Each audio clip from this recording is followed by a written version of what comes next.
When my husband Damon claimed a family emergency and abandoned me on Christmas morning, I discovered his real emergency was unwrapping gifts with another woman and her children across town. 2 weeks later, as he celebrated New Year's Eve at our country club with his mistress, I had his designer suits, Rolex collection, and golf clubs scattered across our front lawn, while security escorted him off the property he thought he owned. Before we jump back in, tell us where you're tuning in from, and if this story touches you, make sure you're subscribed, because tomorrow I've saved something extra special for you. What he didn't know was that the family emergency had exposed a decade-long embezzlement scheme that would cost him everything he'd stolen from grieving families, including mine. But let me start from the beginning, because the man I thought I married died long before I ever discovered his betrayal. Christmas morning has always been sacred in our family. Even after 18 years of marriage, Damon Constantine and I maintained the tradition of opening gifts together in our sprawling estate in Willowbrook Heights, followed by our annual brunch with my parents before they moved to Florida. Our daughter Caroline was away at Stanford, but she'd FaceTimed us Christmas Eve to watch us place her gifts under our 12-foot Fraser fir, the same tree Damon had insisted on every year since we'd moved into this house. I'm Alexis Constantine, and until December 25th of last year, I believed I was living a fairy tale. Damon was the founder and CEO of Constantine Wealth Management, one of the most respected financial advisory firms in the region. Our client list read like a who's who of the area's elite: retired executives, prominent doctors, successful business owners, and old money families who'd trusted us with generations of wealth. I say us, because I wasn't just Damon's wife, I was his business partner. I'd earned my CFP certification specifically to work alongside him, handling the more personal aspects of our clients' financial lives. Estate planning for grieving widows, college funds for worried parents, retirement strategies for couples who'd worked their entire lives building something meaningful. While Damon focused on investments and growth strategies, I specialized in the human side of wealth management. Our Christmas morning routine was as predictable as it was precious. Coffee at 7, gifts at 8, clean up together while classical music played softly in the background.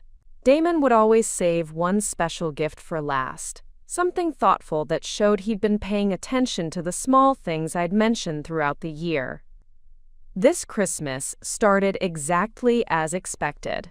We sat cross-legged on our Persian rug, surrounded by silver and gold wrapping paper, laughing over small gifts and inside jokes accumulated over nearly 2 decades together.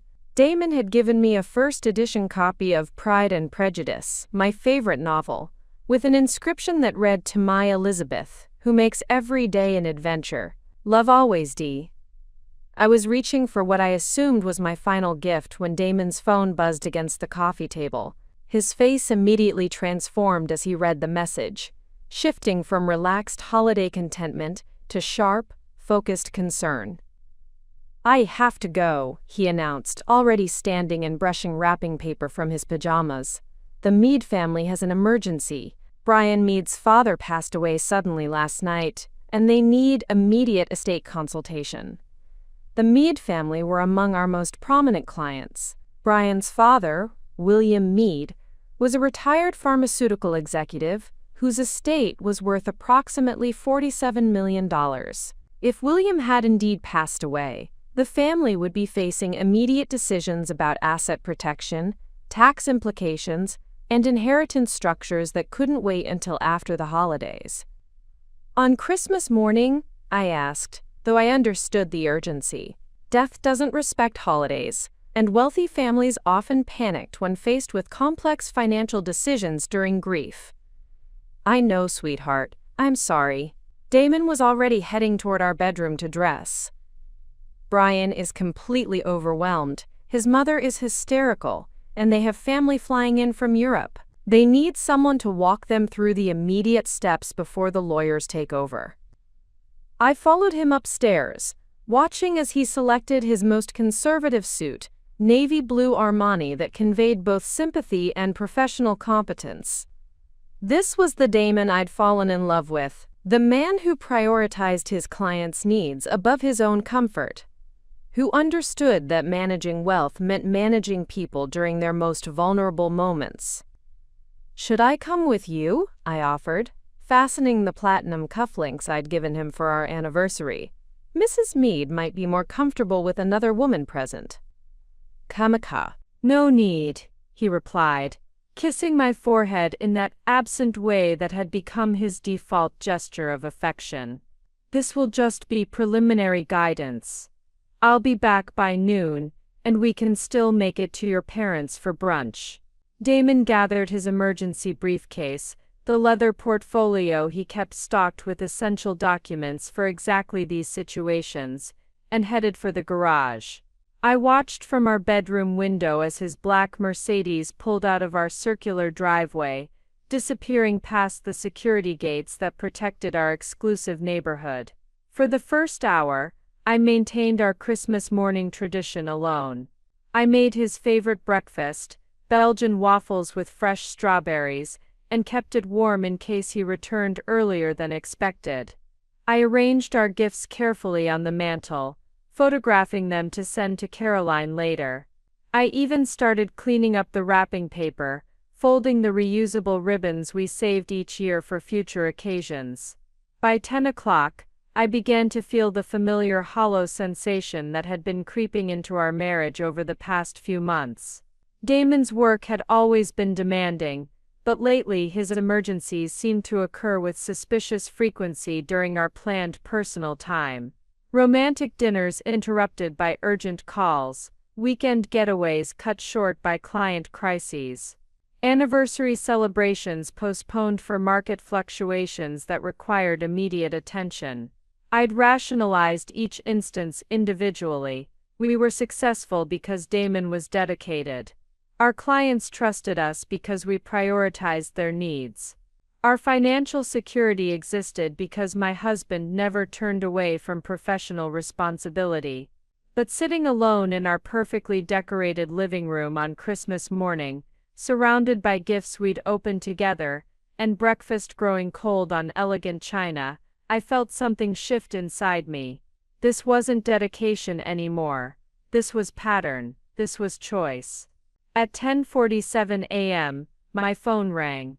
Caroline's bright face appeared on FaceTime, grinning against a backdrop of snow-covered Stanford campus. "Merry Christmas, Mom. Where's Dad? I wanted to show you both the sweater Grandma sent." "Emergency with the Meade family," I explained, forcing brightness into my voice. "Mr. Meade passed away last night." Caroline's expression immediately softened. "Oh no, poor Mrs. Meade. I remember meeting her at the firm's summer party. She seemed so sweet." Something about Caroline's innocent sympathy crystallized my growing unease into something sharper. If William Meade had truly died the night before, wouldn't there have been some indication? A call from their family attorney, a notification from the hospital, some trail of the emergency that had pulled my husband away from our Christmas morning. After ending the call with Caroline, I made a decision that would change everything. I called St. Mary's Hospital, where the wealthy families in our area typically received care. "I'm calling to inquire about William Meade," I said, using my most professional voice. "Our family received word of his passing, and we wanted to send flowers to the appropriate facility." The pause on the other end was brief but telling. "I'm sorry, ma'am, but we have no record of a William Meade being a patient here recently." I tried 2 more hospitals with the same result. Then I called the Meade family's attorney, whose number I had in our client files. "Alexis," Richard Morrison's voice was warm and surprised. "Merry Christmas. What can I do for you?" "I'm so sorry to bother you on Christmas, Richard, but Damon received an emergency call about William Meade. I wanted to coordinate our response appropriately." The silence stretched long enough that I thought the call had dropped. "Alexis," Richard said slowly, "Bill Meade is fine. I had dinner with him and Margaret just 3 days ago. They're spending Christmas in Naples with their grandchildren. The phone slipped from my fingers, clattering against our marble countertop. Preparing and narrating this story took us a lot of time, so if you are enjoying it, subscribe to our channel. It means a lot to us. Now back to the story. There was no emergency. There was no death. There was no grieving family requiring immediate financial guidance. For the first time in 18 years of marriage, my husband had looked me directly in the eyes on Christmas morning and told me a calculated, elaborate lie. The phone call with Richard Morrison shattered something fundamental inside me, but I forced myself to remain methodical. If Damon had lied about the meat emergency, I needed to understand why. My mind immediately went to the most obvious explanation: another woman, but the elaborate nature of the deception suggested something more calculated than a simple affair.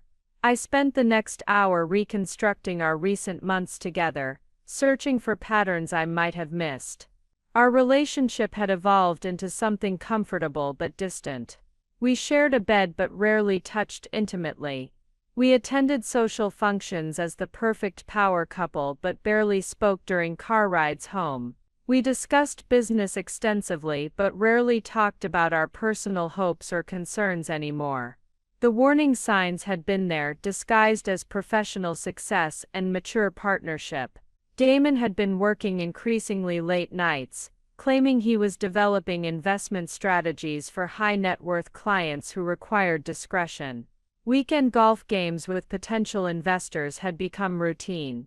Business trips to conferences had grown more frequent, though I'd stopped asking for details about his presentations or networking results. When I'd suggested joining him for a wealth management conference in Miami last month, he'd quickly dismissed the idea. "Too much shop talk," he'd said. "You'd be bored. Besides, someone needs to handle the local clients while I'm networking." 3 months ago, when our longtime assistant Mrs. Rodriguez had retired after 20 years with the firm, Damon had insisted on handling the replacement search personally. He'd hired Nikki Archer, a 26-year-old with an MBA from Northwestern and what Damon described as innovative ideas about client relationship management.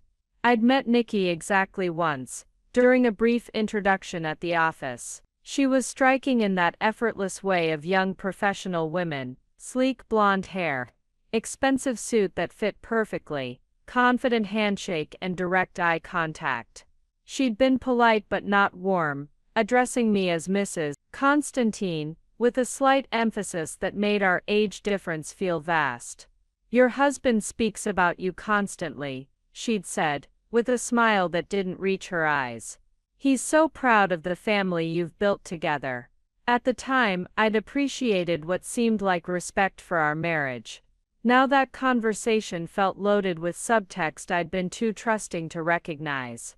I retrieved Damon's laptop from his home office, using the password we'd shared for years: Caroline, 2005, the year our daughter was born. His email account revealed nothing obviously suspicious: client communications, meeting schedules, industry newsletters. But as I scrolled through his calendar, inconsistencies began to emerge. Last Tuesday, his calendar blocked out 3 hours for estate planning review confidential client, but I remembered that afternoon distinctly because I'd been at the office handling a crisis with the Peterson account, and Damon hadn't been there. When I'd asked Mrs. Rodriguez about his whereabouts, she'd seemed confused, saying she thought he was working from home. 2 weeks ago, his calendar showed investment strategy meeting, Chicago, scheduled for a Thursday and Friday. But our credit card statements, which I reviewed meticulously each month, showed no travel expenses for those dates, no flights, no hotels, no rental cars. I opened our joint checking account and began tracing his recent transactions with the methodical precision I used for client audits. The patterns that emerged made my stomach clench with recognition. Regular ATM withdrawals of $300, $500, always from the same machine near Riverside Shopping Center, 20 minutes from our home in the opposite direction from our office. Restaurant charges at establishments I'd never heard of, during times when he'd told me he was working late. Hotel charges in our own city, always on weekdays, always charged to our business credit card under client entertainment. The most disturbing discovery was a recurring monthly charge of $2,800 to something called Archer Property Management. The transactions dated back 8 months, always processed on the same day each month, always from our business account under the expense category, Office Management. I called our accountant, James Wellington, who'd been handling Constantine Wealth Management's books for over a decade. "Merry Christmas, Alexis," James answered warmly. "I hope you and Damon are having a wonderful holiday." "James, I'm reviewing some expense categories for year-end planning. Can you help me understand what Archer Property Management covers? The monthly charges are significant." The pause was brief but noticeable. "I assumed that was related to your office expansion. Damon mentioned you were considering additional space for private client meetings." My mouth went dry. We'd never discussed office expansion. Our current space was more than adequate for our client base, and we'd never had budget conversations about additional rent or property management fees. "Of course," I managed. "I just wanted to confirm the details for tax categorization." After ending the call, I sat in Damon's office chair, his expensive ergonomic throne overlooking our perfectly manicured backyard, and tried to process what I was discovering. My husband wasn't just cheating on me, he was systematically embezzling money from our business to fund whatever relationship or lifestyle he was maintaining in secret. Constantine Wealth Management wasn't just our livelihood, it was our clients' financial security. We managed over $200 million in assets for families who trusted us with their children's college funds, their retirement security, their generational wealth. If Damon was diverting business funds for personal use, he wasn't just betraying our marriage, he was potentially committing fraud against every client who'd placed their faith in our firm. The scope of potential damage was staggering. Regulatory investigations, criminal charges, civil lawsuits, the complete destruction of everything we'd built together, everything I'd worked for, everything our daughter would inherit. I thought about Mrs. Patterson, whose husband had died last year, leaving her completely dependent on the portfolio we managed. About the young Chang family, who trusted us with their entire life savings to fund their children's education. About the elderly Whitman couple, who relied on our investment income to cover their medical expenses. These weren't abstract numbers in an account. These were real people whose financial security I was personally responsible for protecting. At 2:17 p.m., Damon's Mercedes pulled into our driveway. I watched from the upstairs window as he walked toward our front door, checking his phone with the same focused expression he wore when reviewing market reports. He looked satisfied, relaxed even. Whatever he'd been doing for the past 7 hours had gone exactly as planned. I quickly closed his laptop and returned it to his office, arranging everything exactly as I'd found it. When he entered our house, I was in the kitchen, calmly preparing the lunch we'd planned to eat at my parents' house. "How did it go?" I asked, not turning around from the stove. "Difficult but manageable," Damon replied, loosening his tie. "Death is never easy for families, especially during holidays, but we got them through the immediate crisis." The lie rolled off his tongue with practiced ease. This wasn't improvisation, this was a man who'd become comfortable with systematic deception. "Poor Mrs. Meade," I said, testing him. "I can't imagine losing your husband right before Christmas." "Margaret is handling it better than expected," he replied without missing a beat. "She has a strong support system." He was either a sociopath or a man who'd been living a double life for so long that the lies had become his reality. As I watched my husband eat the lunch I'd prepared, discussing mundane holiday plans and our daughter's spring semester schedule, I realized that the man I'd loved for 18 years might never have existed at all. The depth of Damon's deception forced me to confront an uncomfortable truth. I had been willfully blind to the deterioration of our marriage for far longer than I wanted to admit. As I sat across from him at our kitchen island, watching him casually discuss Caroline's upcoming semester while lies hung in the air between us, I began reconstructing the foundation of trust that had made his betrayal possible. Our love story had been one of shared ambition and mutual respect, or so I'd believed. We'd met 20 years ago at a financial planning conference in Chicago, where I was representing the small firm where I'd started my career, and he was launching Constantine Wealth Management with 2 clients and a borrowed office space. I was immediately drawn to his vision of creating a boutique firm that would provide personalized attention to affluent families, something the larger investment houses couldn't offer. Our courtship had been built around late-night conversations about fiduciary responsibility and client care. Damon spoke passionately about transforming the wealth management industry, about building long-term relationships with families, rather than just managing portfolios. He wanted to be the trusted advisor that wealthy families turn to for everything from college planning to estate transfers to charitable giving strategies. When he proposed, it wasn't just a personal commitment, it was a professional partnership. He wanted me to leave my firm and help him build something meaningful together. 2 CFPs are better than 1, he'd said, sliding the engagement ring onto my finger. Especially when they trust each other completely. Our early years had been magical in their intensity. We worked 18-hour days, building our client base, often surviving on takeout Chinese food and pure adrenaline. Damon would handle the investment strategies and market analysis, while I specialized in the personal relationships, helping clients through major life transitions. We were perfectly complementary, professionally and personally.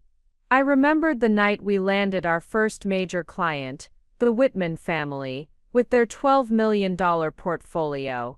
We'd celebrated at an expensive restaurant, toasting not just the business success, but what it represented, validation that our partnership model worked, that clients appreciated having 2 dedicated professionals who genuinely cared about their financial well-being. We're going to change how wealth management works, Damon had said that night, his eyes bright with ambition and champagne. No more cold, corporate investment houses. We're going to be the family advisors who actually know their clients' names, their children's birthdays, their hopes for the future. Those early years established patterns that had shaped our entire marriage. Damon was the visionary, the driving force behind our expansion. I was the relationship manager, the empathetic ear, who made our clients feel heard and understood. We divided responsibilities naturally, each playing to our strengths while supporting each other's weaknesses. When Caroline was born, we'd been deliberate about maintaining our partnership while adapting to parenthood. Damon insisted on hiring a nanny, so I could return to work quickly, not because we needed the income, but because our clients had come to depend on both of us. They trust us as a team, he'd said. We can't let them down just because we became parents. I'd appreciated his commitment to our professional partnership, though I sometimes wondered if he valued our business relationship more than our personal one. But watching him with infant Caroline, the way he'd wake up for 3 a.m. feedings without complaint, how he'd bring her to the office on weekends so we could both catch up on client work, convinced me that he was simply a man who understood responsibility in all its forms. Our business grew steadily through word-of-mouth referrals and meticulous attention to client service. We never advertised or pursued aggressive marketing campaigns. Instead, we built our reputation on being available whenever clients needed us, providing guidance during market volatility, and celebrating their successes as if they were our own. The Peterson family had referred the Changs after we'd helped them navigate a complex inheritance from overseas relatives. The Changs had introduced us to the Morrison family when we'd successfully managed their portfolio through their daughter's expensive medical treatments. Each new client relationship was built on the foundation of trust we'd established with existing families. By our 10th anniversary, Constantine Wealth Management was managing over $100 million for 47 families. We'd moved into a beautiful office suite in Meridian Plaza, hired Mrs. Rodriguez as our full-time assistant, and established ourselves as one of the premier boutique wealth management firms in the region. Our personal relationship had evolved alongside our professional success. We were comfortable with each other in the way that long-term couples become comfortable, finishing each other's sentences, anticipating each other's needs, functioning as a seamless unit in both business and personal settings. I'd thought that comfort was the sign of a mature, stable marriage. Couples who'd moved beyond the intensity of early romance into something deeper and more sustainable. We rarely fought because we rarely disagreed about anything significant. We shared the same professional values, the same parenting philosophy, the same social circle of clients and colleagues. Looking back now, I realize that our compatibility might have been something else entirely, my gradual surrender of individual identity in favor of partnership harmony. When had I stopped questioning Damon's decisions? When had I started assuming that his judgment was always correct? When had I become so focused on being the perfect business partner that I'd stopped paying attention to whether we were still functioning as equals?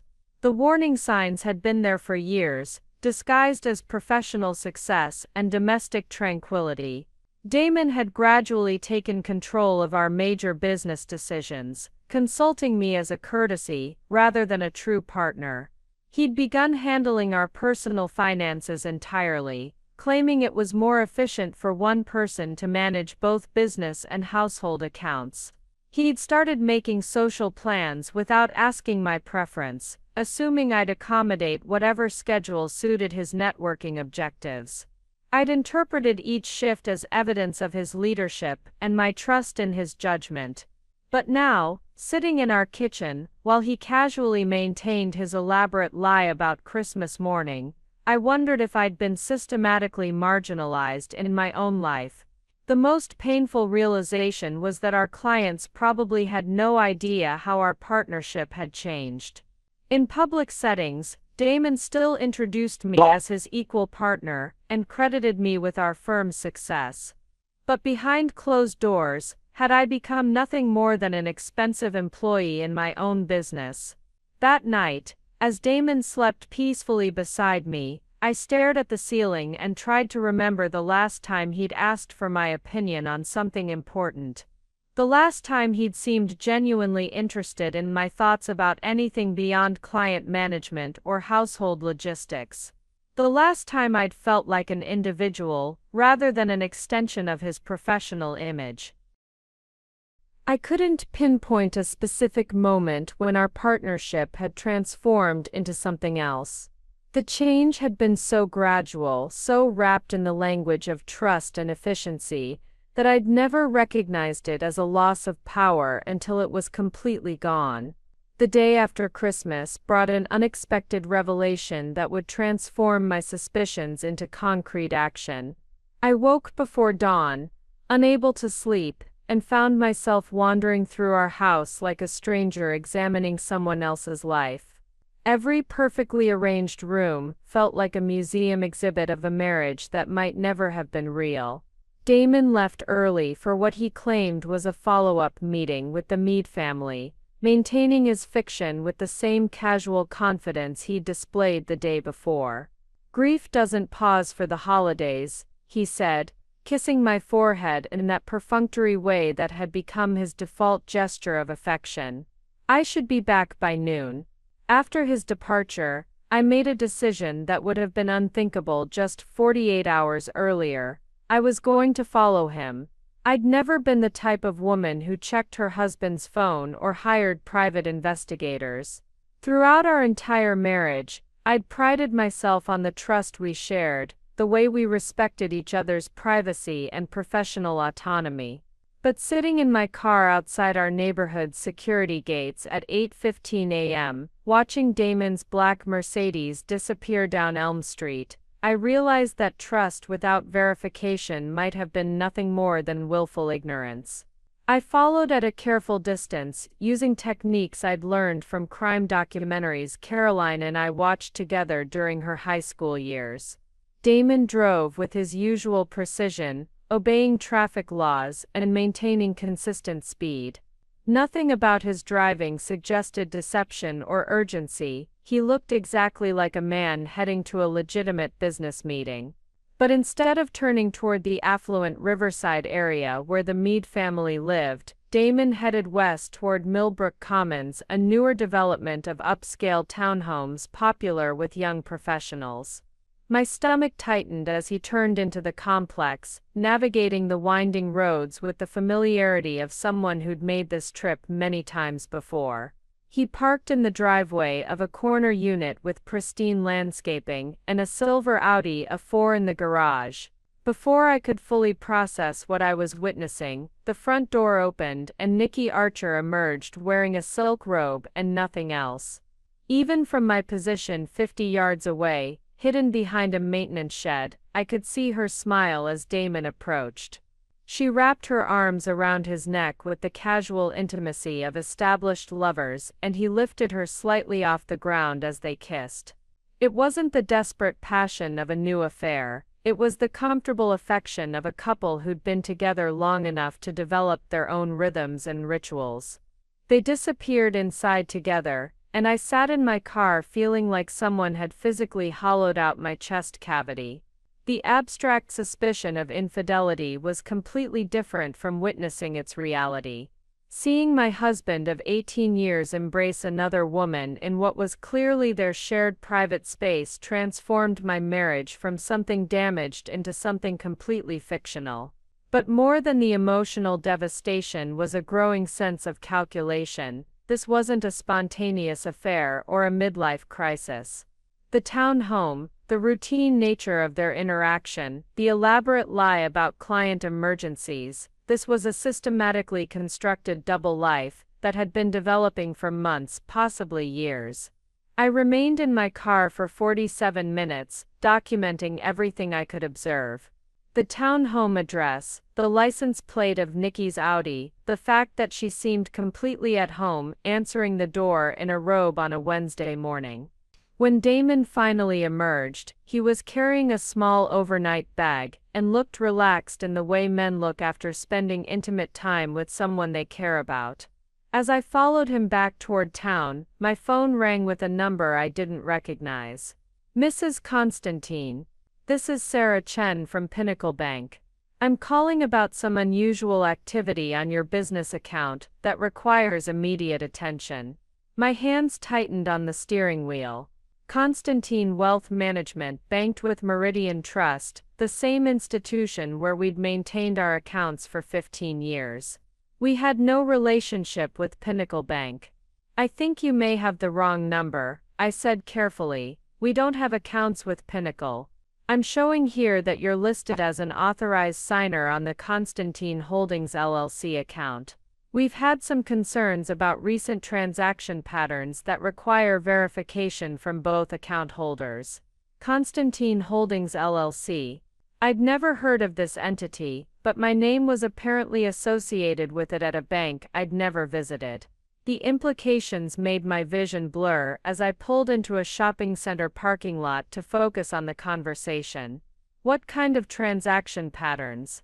I asked, though I was beginning to fear the answer. Large cash withdrawals, wire transfers to offshore accounts, and what appear to be real estate transactions. Federal banking regulations require us to verify these activities when they exceed certain thresholds.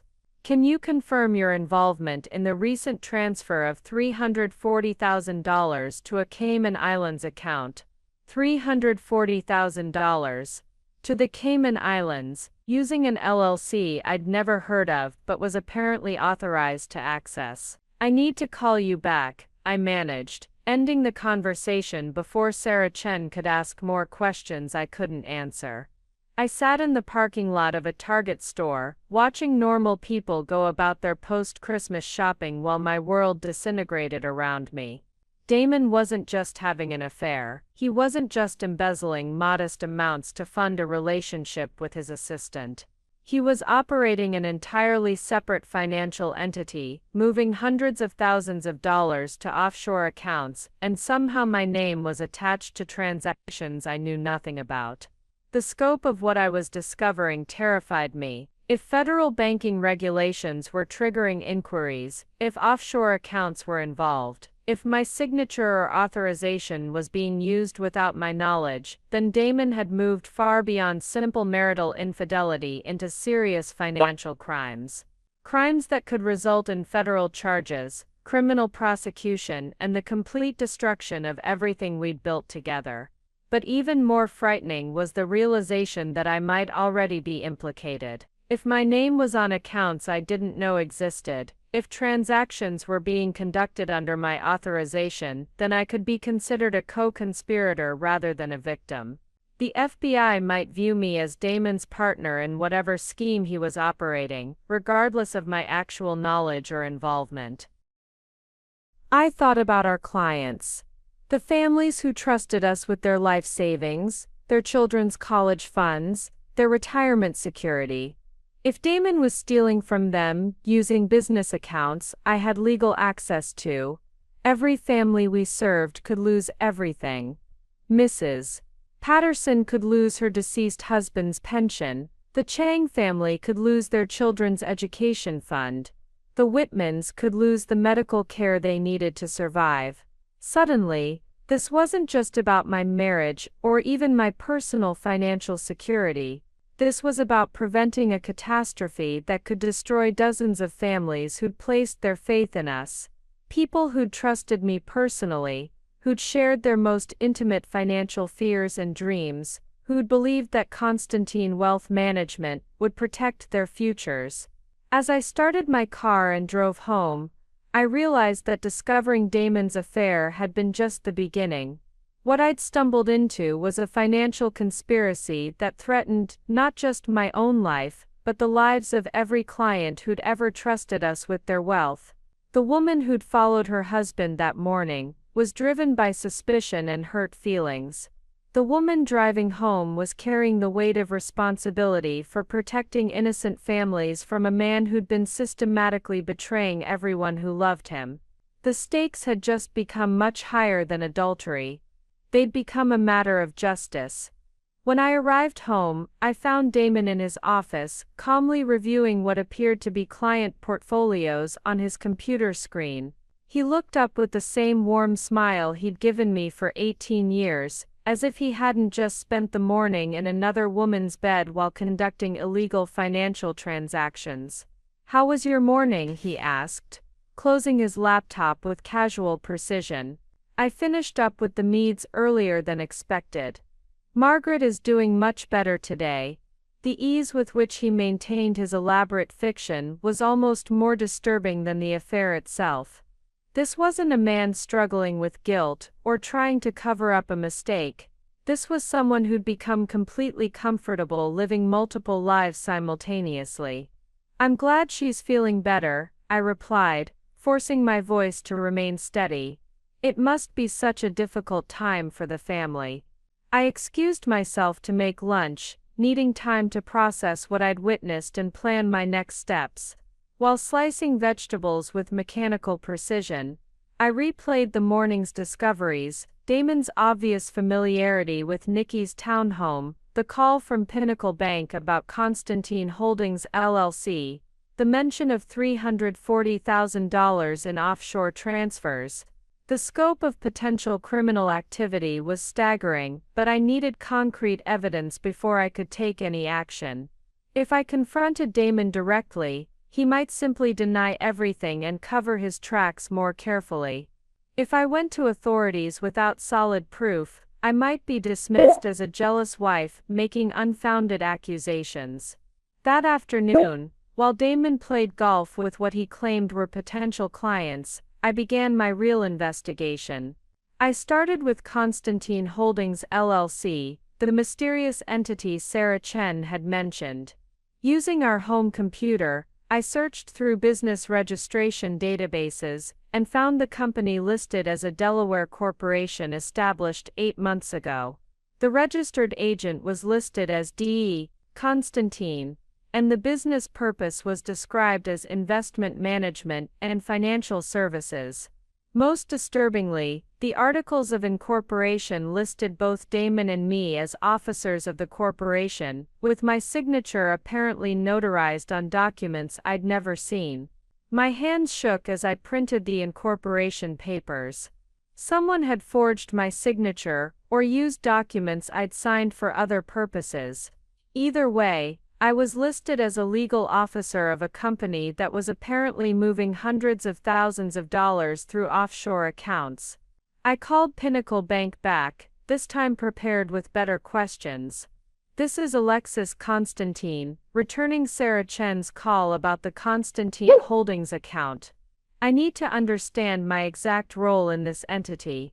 Mrs. Constantine, thank you for calling back. Our records show you're listed as Chief Financial Officer of Constantine Holdings LLC, with full authorization for all account activities. Are you saying you weren't aware of the recent transfers? Chief Financial Officer, full authorization. My professional credentials were being used to legitimize whatever Damon was doing, creating a paper trail that would make me appear to be an active participant rather than an unwitting victim. I need copies of all account documentation," I said, trying to keep my voice professional. "For tax preparation purposes." "Certainly, I can email those to you today. I should mention that we also have concerns about some of the wire transfer recipients. Several appear to be shell companies in countries known for banking secrecy laws." After ending the call, I sat in Damon's office chair, staring at incorporation papers that bore my forged signature, and trying to comprehend the magnitude of what he'd constructed. This wasn't just theft or embezzlement. This was an elaborate financial fraud scheme that had been designed to implicate me as a willing participant. The email from Pinnacle Bank arrived within an hour, containing account statements that made my stomach clench with horror. Constantine Holdings had moved over $2.8 million through various accounts in the past 8 months. The money appeared to be coming from multiple sources, flowing in and out through a complex web of transfers that would be difficult for casual observers to trace. But I wasn't a casual observer. I was a certified financial planner with 18 years of experience in wealth management. As I studied the transaction patterns, I began to recognize the source of the funds, client accounts from Constantine Wealth Management. The transfers weren't large enough to trigger immediate attention from individual clients. $15,000 from the Peterson account, disguised as a portfolio rebalancing fee. $22,000 from the Chang family's education fund, listed as administrative costs for estate planning services. $31,000 from the Whitman retirement account, categorized as investment management fees. Dozens of small transfers from dozens of different families, each amount carefully calculated to avoid suspicion while collectively funding a massive theft operation. Damon had been systematically stealing from our clients for months, using my professional credentials to make the transactions appear legitimate. The brilliance of his scheme was terrifying. Individual clients would see modest fees on their statements, amounts that seemed reasonable for the personalized service we provided. They trusted us completely, rarely questioning fees that represented a tiny percentage of their overall portfolios. Meanwhile, those small amounts were being aggregated and transferred to offshore accounts through Constantine Holdings LLC. But the most devastating realization was that every transfer bore electronic authorization from both D. Constantine and A. Constantine. According to the bank records, I had personally approved every theft. If this scheme was discovered by authorities, I wouldn't be viewed as Damon's victim. I would be charged as his co-conspirator. My professional credentials, my reputation, my freedom, everything would be destroyed along with his. As I printed page after page of incriminating evidence, I realized that Damon hadn't just been cheating on our marriage. He'd been systematically positioning me to take the fall for his crimes. The loving husband who brought me coffee every morning had been carefully constructing a scenario where I would face criminal prosecution while he escaped to whatever new life he'd been building with Nikki Archer. The affair was just a distraction. The real betrayal was financial, professional, and designed to destroy me completely. That evening, as we sat down to dinner together, I watched my husband discuss Caroline's spring semester plans, while knowing he'd spent the day stealing from families who trusted us with their children's futures. He'd transformed me into an unwitting accomplice to crimes that violated everything I believed about fiduciary responsibility and client care. The man sitting across from me wasn't just unfaithful.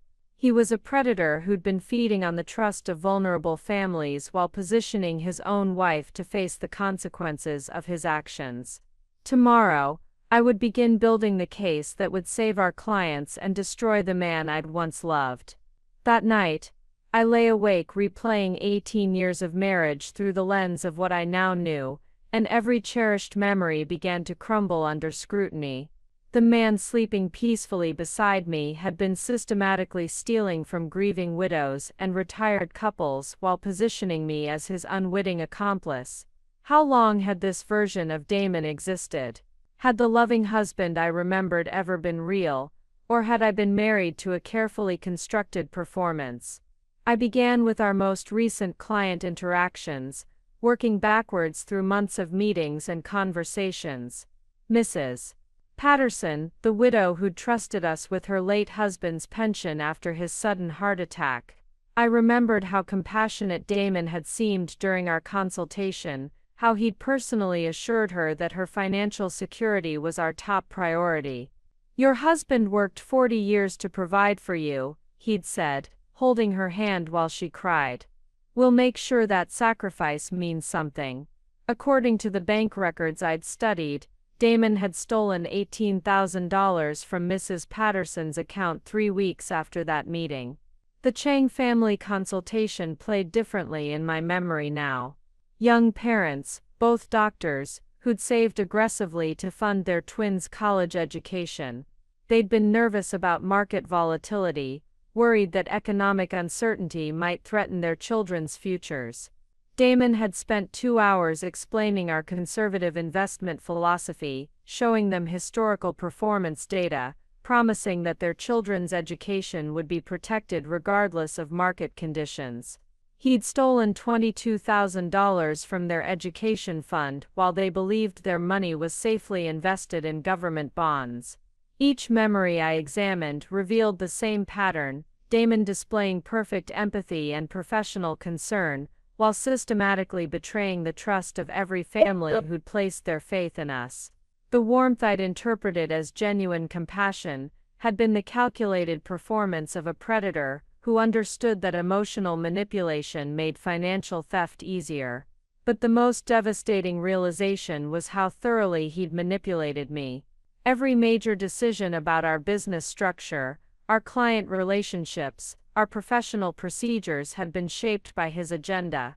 When he'd insisted on handling all administrative aspects of our accounts, I'd seen it as his way of protecting me from mundane tasks so I could focus on client relationships. When he'd suggested consolidating our various business entities under Delaware corporations for tax efficiency, I'd trusted his judgment completely. The Delaware incorporation that had made Constantine Holdings LLC possible hadn't been a recent development. Damon had been laying groundwork for this scheme for years, gradually positioning himself to access client funds while ensuring that I would bear legal responsibility for his actions. Every document I'd signed, every authorization I'd provided, every professional credential I'd shared had been carefully cataloged and weaponized against me.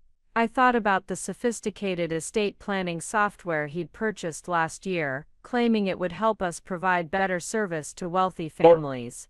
The system required both our electronic signatures for major transactions, ostensibly as a security measure to protect client assets. I'd seen it as evidence of his commitment to fiduciary responsibility. Now I realized it had been designed to create an electronic trail proving my involvement in every theft. The patterns extended beyond business into our personal relationship. Damon's gradual control over our household finances, his insistence on handling our tax preparation personally, his suggestion that we simplify our lives by giving him power of attorney for routine financial decisions. Every change had been presented as loving consideration for my time and energy. In reality, he'd been systematically isolating me from information that might expose his activities.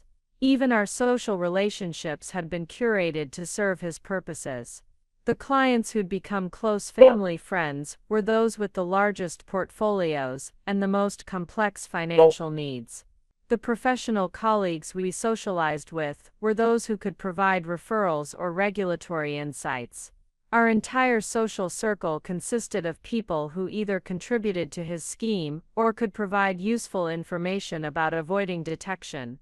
I realized that Caroline's expensive private school, our luxury vacations, the estate in Willowbrook Heights, everything I'd attributed to our business success, had likely been funded by stolen client money. Our daughter's education, our social status, our comfortable lifestyle had been built on the systematic theft from families who trusted us with their most precious financial assets. The psychological manipulation had been masterful. By gradually assuming control over every aspect of our financial lives, while maintaining the fiction of partnership and shared decision-making, Damon had created a situation where I couldn't expose his crimes without destroying myself. If I reported the theft, I would face criminal charges as his co-conspirator. If I remained silent, I would be complicit in ongoing crimes against innocent families.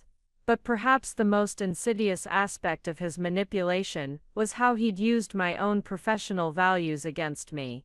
My commitment to client care, my pride in our reputation for integrity, my dedication to fiduciary responsibility, all of it had made me more vulnerable to his deception. A less ethical person might have questioned unusual fees or suspicious transactions. But I'd trusted him completely, because I believed we shared the same professional values. As dawn approached, I forced myself to confront the possibility that our entire marriage had been a strategic partnership designed to advance his criminal agenda. Had he chosen me specifically because my professional credentials would legitimize his activities? Had our courtship been calculated to identify a partner who would provide perfect cover for financial fraud? The man I'd loved for 18 years might never have existed at all. The passionate advocate for client care, the devoted father, the trusted partner, all of it could have been an elaborate performance, designed to create the perfect environment for white-collar crime. By the time Damon's alarm sounded at 6:30 a.m., I'd made a crucial decision. I couldn't save my marriage, but I could still save our clients. Whatever it cost me personally, I had to find a way to expose his crimes and protect the families who'd trusted us with their financial futures. The wife who'd discovered her husband's affair was gone. In her place was a woman who understood that some betrayals transcend personal relationships and become matters of justice. The next morning, I implemented a plan that would have seemed impossible just days earlier. I was going to systematically document Damon's crimes while maintaining the facade of our normal marriage. While he prepared for another day of deception, discussing his schedule over coffee, as if we were still the loving partners we'd pretended to be, I was already planning how to access every piece of evidence I would need to protect our clients. After Damon left for what he claimed was a client meeting, I drove to our office for the first time since Christmas. Mrs. Rodriguez had retired, and with Nikki Archer apparently serving as more than just his assistant, I knew I could access our files without interruption. Using my key and security codes, I entered the pristine offices of Constantine Wealth Management, where framed photos of satisfied client families lined the walls like monuments to trust we'd systematically violated. I started with our master client database, printing account summaries for every family we served. The scope of Damon's theft became clear, as I cross-referenced legitimate account statements with the suspicious transactions I'd discovered through Pinnacle Bank.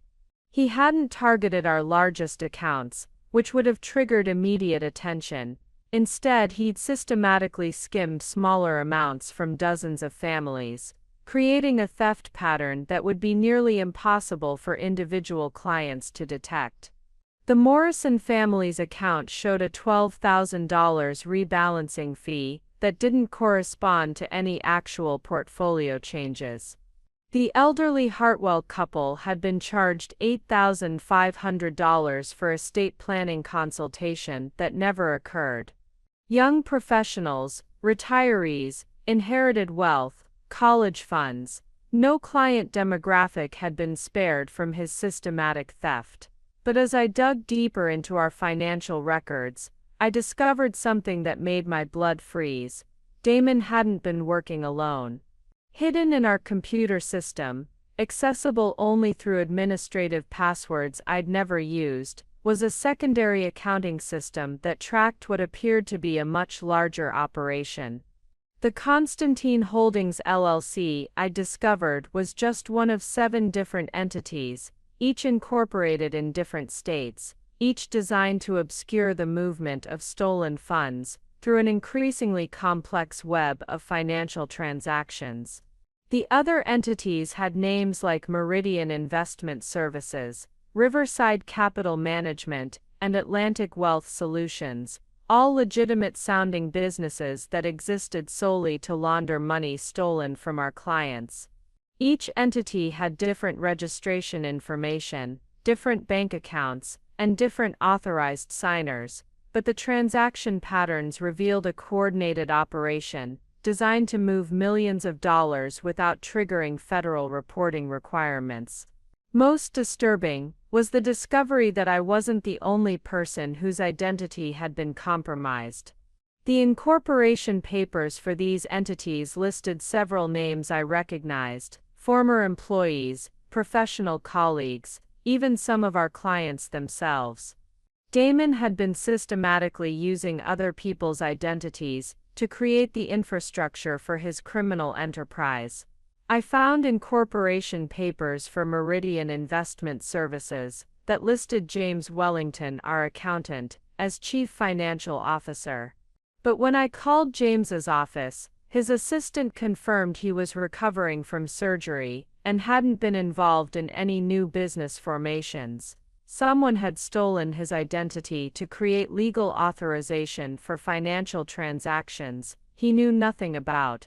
Even more chilling was finding that some of our elderly clients had been listed as officers in entities they'd never heard of. Margaret Whitman, the 78-year-old retiree, whose account Damon had been systematically draining, was listed as president of Atlantic Wealth Solutions, a company that had moved over $800,000 through offshore accounts in the past 6 months.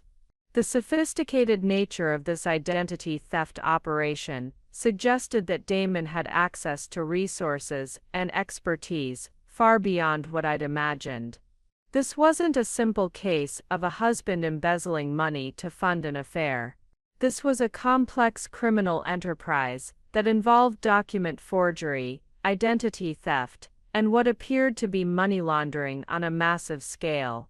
I photographed every document I could find, creating a digital archive of evidence that revealed the true scope of the operation. But as I worked, I became increasingly aware that I was probably not the first person to discover these activities. The complexity and sophistication of the scheme suggested that Damon had been planning and implementing this operation for years, which meant he'd likely encountered threats to his security before.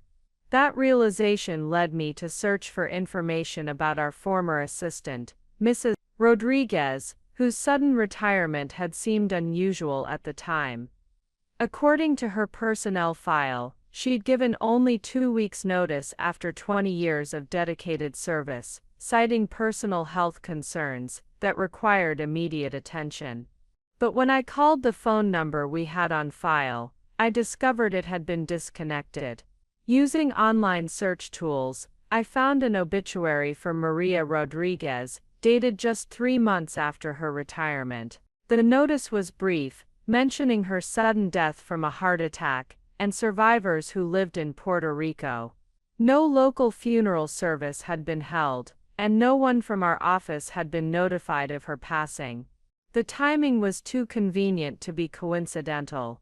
Mrs. Rodriguez had managed our administrative systems for 2 decades, giving her access to every aspect of our operations. If she'd discovered Damon's activities, and threatened to expose them, her sudden departure and subsequent death eliminated the person most likely to understand the full scope of his crimes.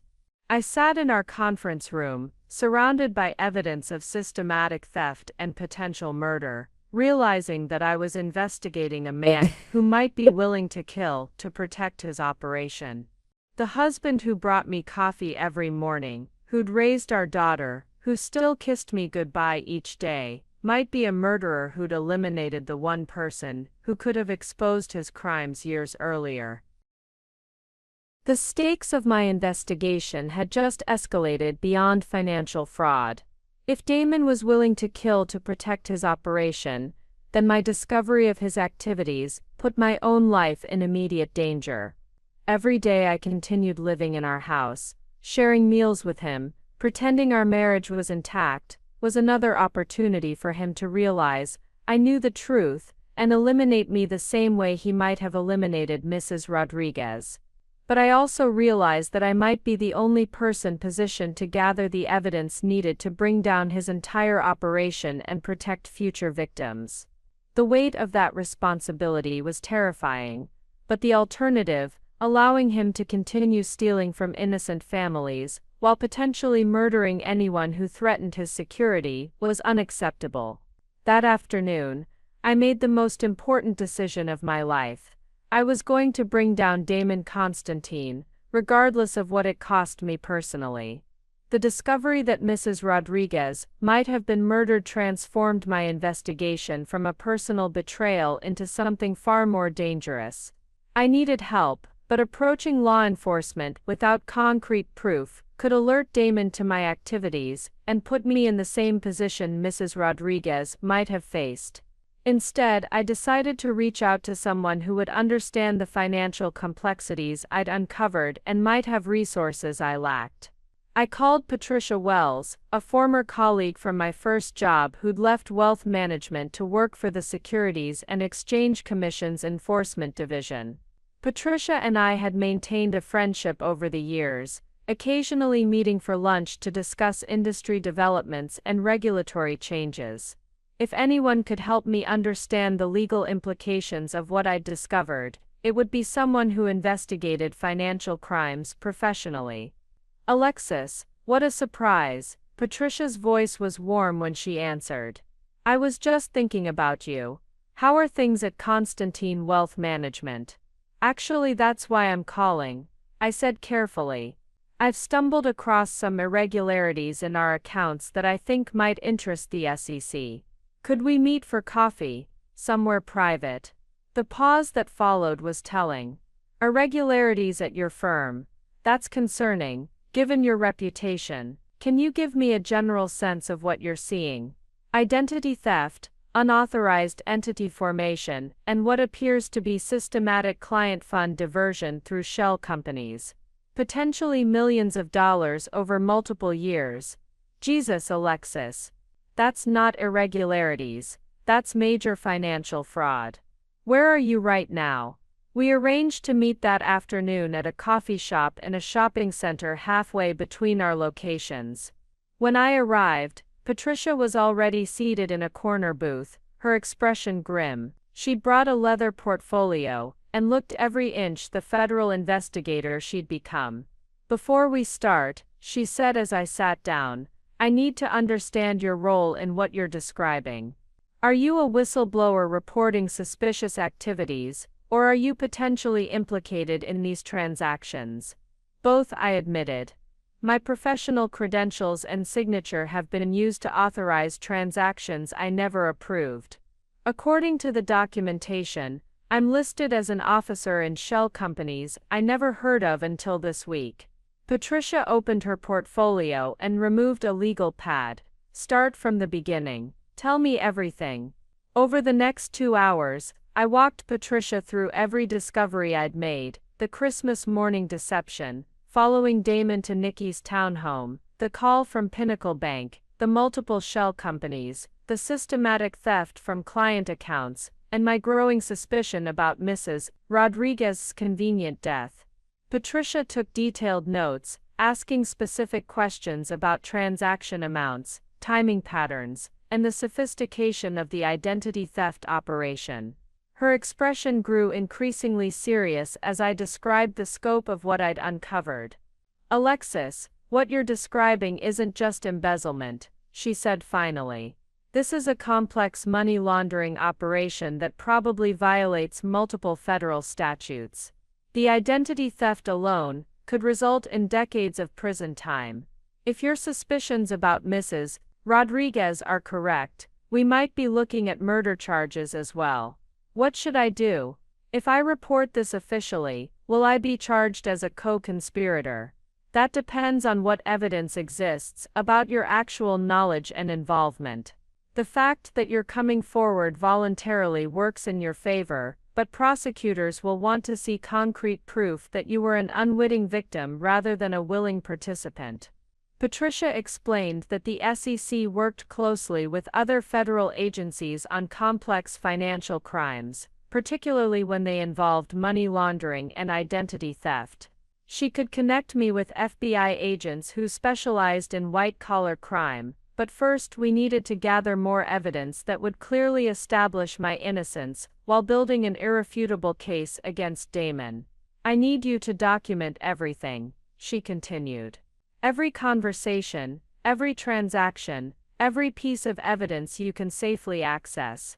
But Alexis, you need to understand that this investigation could take months, and during that time, you'll need to maintain your normal routine without alerting your husband to what you're doing."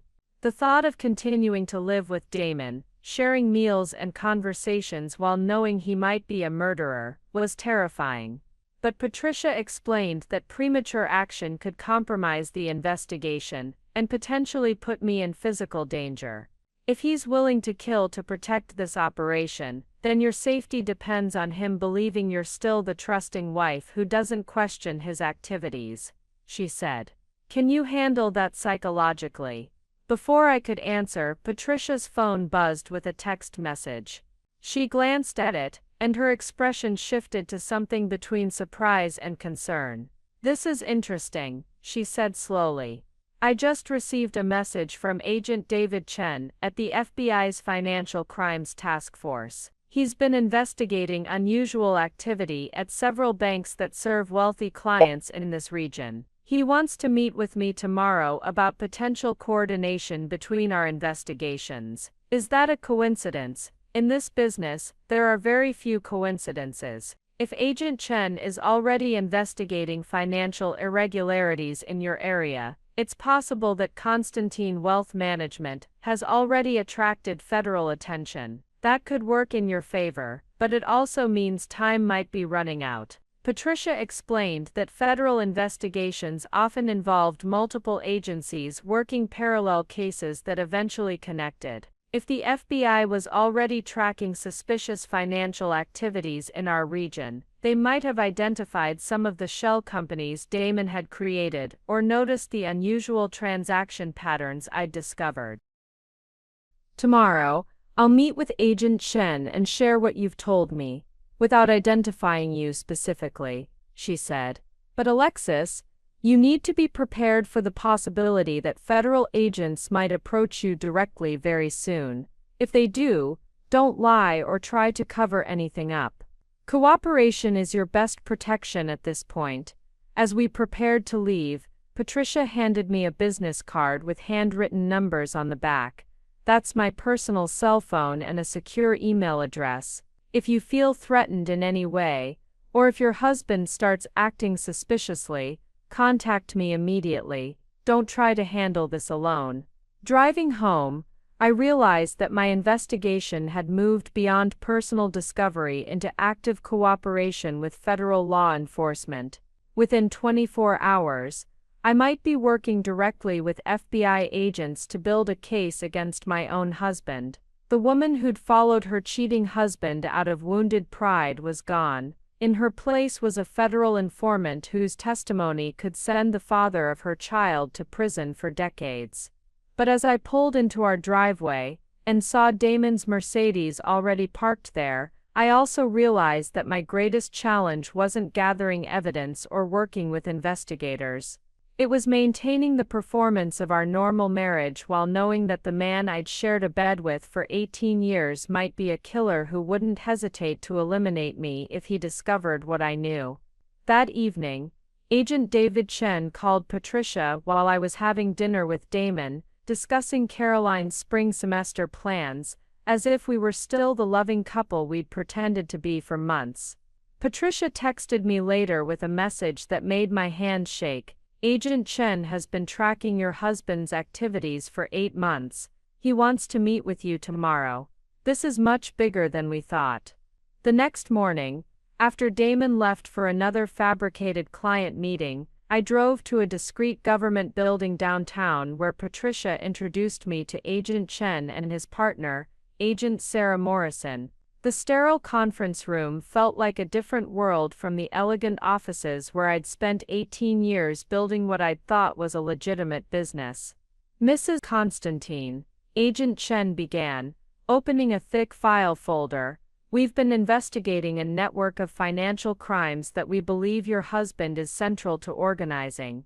What you've discovered independently aligns with evidence we've been gathering through other sources. Agent Morrison spread photographs across the table, surveillance images of Damon meeting with people I didn't recognize, bank records from institutions I'd never heard of, incorporation documents for dozens of shell companies across multiple states. The scope of the operation was far beyond what I'd imagined. We believe Constantine Wealth Management is just one component of a larger criminal enterprise, Agent Chen explained. Your husband has been working with at least 6 other financial advisors across 3 states, all targeting affluent retirees and inherited wealth families. The total theft appears to exceed $12 million. The photographs showed Damon in locations I'd never seen him visit, meeting with men in expensive suits who looked like successful professionals. One image captured him shaking hands with someone outside a luxury hotel in Miami during a weekend when he told me he was attending a conference in Atlanta. Another showed him boarding a private jet with 2 other men, taken just 3 weeks earlier when he'd claimed to be handling a local estate crisis. The operation is sophisticated enough that we believe your husband has been receiving professional guidance from organized crime connections, Agent Morrison continued. The money laundering techniques, the identity theft methods, the systematic targeting of vulnerable clients, this isn't something an individual financial advisor could develop independently. She showed me a chart mapping the flow of stolen funds through dozens of shell companies and offshore accounts. The money stolen from our clients was being mixed with funds from other victims, filtered through legitimate businesses, and ultimately moved to accounts in countries with strict banking secrecy laws. The complexity was designed to make it nearly impossible for law enforcement to trace individual thefts back to specific victims or perpetrators. We've identified at least 47 families who've been targeted by this network, Agent Chen said. Most don't realize they've been victims because the theft amounts are calculated to avoid triggering account alerts or unusual activity reviews. But the most shocking revelation was that the network had been operating for over 6 years, targeting not just individual families, but also charitable foundations, pension funds, and trust accounts managed by seemingly legitimate financial advisors. The stolen money was funding real estate purchases, luxury goods, and what appeared to be a sophisticated money laundering operation that served other criminal enterprises. Your husband isn't just stealing from clients, Agent Morrison explained. He's providing financial services to drug trafficking organizations, human trafficking operations, and other criminal enterprises that need to convert illegal profits into apparently legitimate assets. The surveillance photos included images of Damon meeting with people who looked nothing like our typical wealthy retiree clients. Young men with expensive jewelry and designer clothes, older women whose appearance suggested Eastern European origins, and business meetings in locations that seemed designed for privacy rather than professional consultation. The reason we need your cooperation, Agent Chen continued, is that dismantling this network requires someone with access to the financial records and transaction patterns that prove the connections between all these seemingly separate operations. Your husband trusts you completely, which gives us an opportunity to gather evidence that would be impossible to obtain through traditional surveillance. They wanted me to become an active FBI informant, using my access to Constantine wealth management systems to document not just the theft from our clients, but the larger money laundering operation that connected our firm to serious organized crime. The risks were enormous. If Damon discovered my cooperation with federal agents, I would be in immediate physical danger from people who had far more experience with violence than a suburban financial advisor. What happened to Mrs. Rodriguez? I asked, though I dreaded the answer. Agent Morrison's expression darkened. Maria Rodriguez contacted our office 7 months ago with concerns about unusual activities at your firm. She was scheduled to meet with our agents the week after she died. The heart attack that killed her was induced by a drug that's difficult to detect in standard autopsies, but we found traces when we had her body exhumed for further testing. The confirmation that Mrs. Rodriguez had been murdered made the conference room feel ice cold. Damon hadn't just stolen money from clients. He'd killed a woman who'd dedicated 20 years of her life to supporting our business. Someone who'd attended Caroline's birthday parties and Christmas celebrations. Someone I'd considered a family friend. Mrs. Constantine, Agent Chen said gently, we understand this is overwhelming, but we need to move quickly. Our intelligence suggests that your husband's network is planning to liquidate their operations and disappear with the stolen funds. We estimate they could complete their exit strategy within the next 6 weeks. If they succeed, Agent Morrison added, dozens of families will lose their life savings and the people responsible for Mrs. Rodriguez's death will never face justice. You're our best opportunity to prevent that outcome. They gave me recording devices disguised as everyday items, a pen that captured audio, a purse with a hidden camera, a watch that could document conversations and take photographs. They also provided secure communication methods and emergency protocols in case I felt threatened. Remember, Agent Chen said as we concluded the meeting, your husband cannot suspect that anything has changed in your relationship. The success of this operation depends on him continuing to trust you completely. As I drove home to resume my role as the loving, trusting wife, I realized that I was now actively working to send the father of my child to prison for crimes that included murder. But I also understood that the network Damon had helped create was destroying innocent families and would continue expanding unless someone stopped them. The stakes had escalated far beyond personal betrayal. This was now about preventing a criminal organization from completing their escape with millions of stolen dollars and ensuring that Mrs. Rodriguez's murder didn't go unpunished. The FBI's briefing had revealed that Damon's operation extended far beyond our client base, but I wasn't prepared for the personal devastation I would discover when Agent Morrison provided me with a complete victim list. As I sat in my car outside the government building, reading through 47 family names, I realized that several were people I knew personally, friends who had trusted our firm based on my recommendation, colleagues who had entrusted their children's futures to our supposed expertise. The first name that made my stomach clench was Linda Patterson, my former college roommate who had become a client after her husband's sudden death 3 years ago. Linda had called me crying after the funeral, terrified about managing her finances alone. I had personally assured her that Constantine Wealth Management would protect her husband's life insurance settlement and pension benefits. According to the FBI documents, Damon had stolen $47,000 from Linda's account over 18 months, money she believed was safely invested for her retirement. Even worse was finding my own sister's name on the victim list. Rebecca had been managing their family's finances independently, until I convinced her to transfer their accounts to our firm 2 years ago. Blood is thicker than water, I'd told her. Let us help you build real wealth for the kids. The FBI records showed that Damon had stolen $23,000 from Rebecca and her husband Chris, money they'd saved for their son's medical school tuition. I had personally delivered my own family members into the hands of a predator. The scope of personal betrayal extended beyond individual theft to systematic manipulation of people who had trusted me specifically.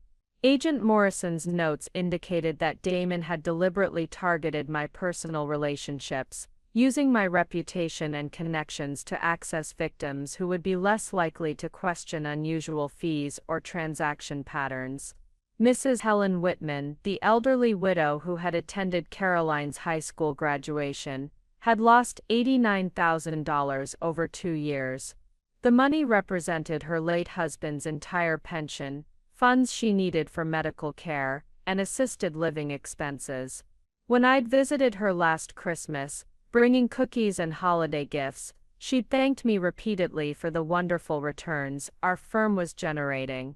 She had no idea that her account was being systematically drained while she trusted us with her survival. The Chang family's situation was even more heartbreaking. Dr. Lisa Chang had been my study partner during our financial planning certification courses, and she'd trusted our firm with their twins' college funds based on our professional relationship. The stolen $34,000 represented 3 years of careful saving by 2 physicians who worked 18-hour days to provide educational opportunities for their children. But the FBI documents revealed something even more disturbing. Damon had been specifically targeting clients who were unlikely to detect theft or seek alternative financial advice. Elderly retirees with cognitive decline, recent widows overwhelmed by financial management, busy professionals who trusted our expertise completely, and families dealing with medical crises who couldn't focus on portfolio details. Agent Morrison had included psychological profiles indicating that Damon's network deliberately sought clients experiencing major life transitions, grief, divorce, retirement, serious illness, because emotional distress made people more vulnerable to financial manipulation. They weren't just stealing money, they were systematically exploiting human suffering for profit. The medical files were particularly devastating. The network had targeted cancer patients, Alzheimer's families, and people managing chronic illnesses that required expensive long-term care. They had stolen from families already facing devastating medical costs, compounding their suffering by eliminating the financial resources they needed for treatment and recovery. One case file detailed the Morrison family, whose 8-year-old daughter was receiving experimental treatment for leukemia. The parents had liquidated their retirement accounts and taken second mortgages to fund her medical care, trusting Constantine Wealth Management to preserve what remained of their savings. Damon had stolen $67,000 from their account while their child was undergoing chemotherapy, money they desperately needed for continued treatment. The psychological impact reports included interviews with victims who had discovered the theft. Many described feeling not just financially devastated but emotionally destroyed by the betrayal. These weren't abstract account numbers. They were families whose trust had been weaponized against them by people they'd considered friends and protectors. Mrs. Eleanor Hartwell, whose account had been drained of $43,000, described the discovery as worse than losing my husband. She'd trusted us with her estate planning after her spouse's death, believing that our firm would honor his memory by protecting what he'd worked 40 years to build. Instead, we'd stolen from her while she grieved. The ripple effects extended beyond immediate financial loss to long-term psychological trauma. Several victims required therapy to cope with the betrayal. Some had developed anxiety disorders that prevented them from trusting any financial institution. Others had become socially isolated, feeling ashamed that they'd been deceived by people they'd considered friends. The FBI's victim impact assessments painted a picture of systematic emotional abuse designed to maximize financial extraction. The network didn't just steal money, they cultivated dependent relationships that made victims less likely to seek second opinions or question unusual activities. They had turned trust itself into a weapon. As I drove home, I realized that my cooperation with federal agents wasn't just about bringing criminals to justice. It was about preventing dozens of additional families from experiencing the same devastating betrayal. The network was actively recruiting new victims, expanding their operations and refining their techniques based on lessons learned from previous thefts. Every day I delayed action was another day that innocent families could be targeted, manipulated, and robbed by predators who understood that financial trust was one of the most intimate forms of human vulnerability. The woman who had discovered her husband's affair had evolved into someone who understood that some crimes transcend personal relationships and become matters of public safety. Damon's network wasn't just stealing money, they were destroying families, exploiting grief, and turning the financial planning profession into a predatory enterprise. That evening, as I watched Damon read bedtime stories to Caroline over video chat, I saw him not as the father I'd once loved, but as a man who was systematically destroying other people's children's futures while maintaining the fiction of family devotion. The performance would continue, but now I understood exactly what I was performing against. The morning after receiving the victim impact reports, I woke to find Agent Chen calling my secure phone at 6:47 a.m. His voice carried an urgency that made my stomach drop even before he spoke. "Mrs. Constantine, we have a problem. Our surveillance team observed your husband meeting with known associates of the Kozlov organization last night. We believe they're accelerating their timeline for liquidating operations and disappearing with the stolen funds." The Kozlov organization was a name that had appeared repeatedly in FBI briefings. A sophisticated criminal enterprise, specializing in financial crimes, identity theft, and eliminating witnesses who threatened their operations.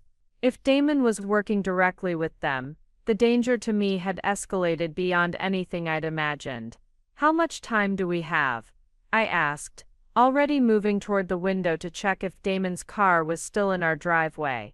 Based on the meeting location and duration, we estimate they're planning to complete their exit strategy within 10 days. That means we need to move from surveillance to active intervention immediately. Agent Chen explained that the FBI had been building cases against multiple members of Damon's network simultaneously, but the Kozlov connection changed everything. Federal prosecutors were now treating this as a national security issue rather than simple financial fraud, which meant they had resources and authority they hadn't previously applied to the investigation. "We're coordinating with the Treasury Department, the SEC, and Interpol to freeze assets before they can be moved to non-extradition countries," he continued. "But we need your help to access the financial records that prove the connections between all the shell companies and offshore accounts." That morning, while Damon was in the shower, I used the FBI's recording equipment to document everything I could access from his computer. The secure files I'd discovered previously had been updated with new information: account numbers for banks in Switzerland and the Cayman Islands, travel itineraries for multiple identities, and most chillingly, a list of operational security concerns that included my name. According to Damon's notes, I had been classified as a potential threat requiring management since Christmas morning. He documented my phone calls, tracked my movements when possible, and noted changes in my behavior that suggested I might be developing awareness of operational activities. The clinical language couldn't disguise the fact that my own husband was monitoring me for signs that I knew about his crimes. The most terrifying entry was dated 3 days earlier, displaying increased curiosity about financial procedures. Recommend implementing contingency protocols if suspicious activities continue. The contingency protocols weren't defined, but given what had happened to Mrs. Rodriguez, the implications were clear. I photographed every document I could access while documenting the audio recording devices Damon had apparently placed throughout our house. Hidden microphones in our bedroom, kitchen and home office had been monitoring our conversations for weeks. He'd been listening to my phone calls, tracking my activities, and preparing for the possibility that I might become a threat to his operation. The discovery that I was under surveillance in my own home was psychologically devastating, but it also provided crucial evidence for the FBI. Agent Morrison later explained that the recordings would prove Damon's consciousness of guilt and his willingness to spy on family members to protect his criminal enterprise. But the most significant breakthrough came when I accessed Damon's encrypted email account using a password recovery system he'd apparently forgotten about. The correspondence revealed the full scope of the network's operations and their plans for avoiding prosecution. The emails detailed a coordinated exit strategy involving simultaneous liquidation of assets across 3 countries, followed by permanent relocation to nations without extradition treaties with the United States. Each member of the network had been assigned new identities, financial resources, and geographic destinations, designed to make them impossible to locate or prosecute. More disturbing were the emails discussing operational cleanup procedures for eliminating evidence and potential witnesses. The language was coded, but the meaning was clear. Anyone who posed a threat to the network's escape would be permanently silenced. Mrs. Rodriguez's murder hadn't been an isolated incident. It was part of a systematic approach to witness elimination. The correspondence included detailed discussions about my potential as a threat. One email from someone identified only as K recommended immediate resolution of the A situation before operational completion. Damon's response indicated that he was managing the situation personally but might require external assistance if I continued to pose security risks. I was reading my own death sentence, written by the man who brought me coffee every morning and kissed me goodbye each day. Agent Chen's response to the email evidence was immediate and decisive. Mrs. Constantine, you're no longer safe in that house. We're implementing protective custody protocols immediately. What about Caroline? If I disappear suddenly, Damon will know something's wrong. We've already contacted Stanford's security office. Your daughter is being placed under discreet protection until we can complete the arrests. She believes it's a precautionary measure related to general threats against families of federal witnesses.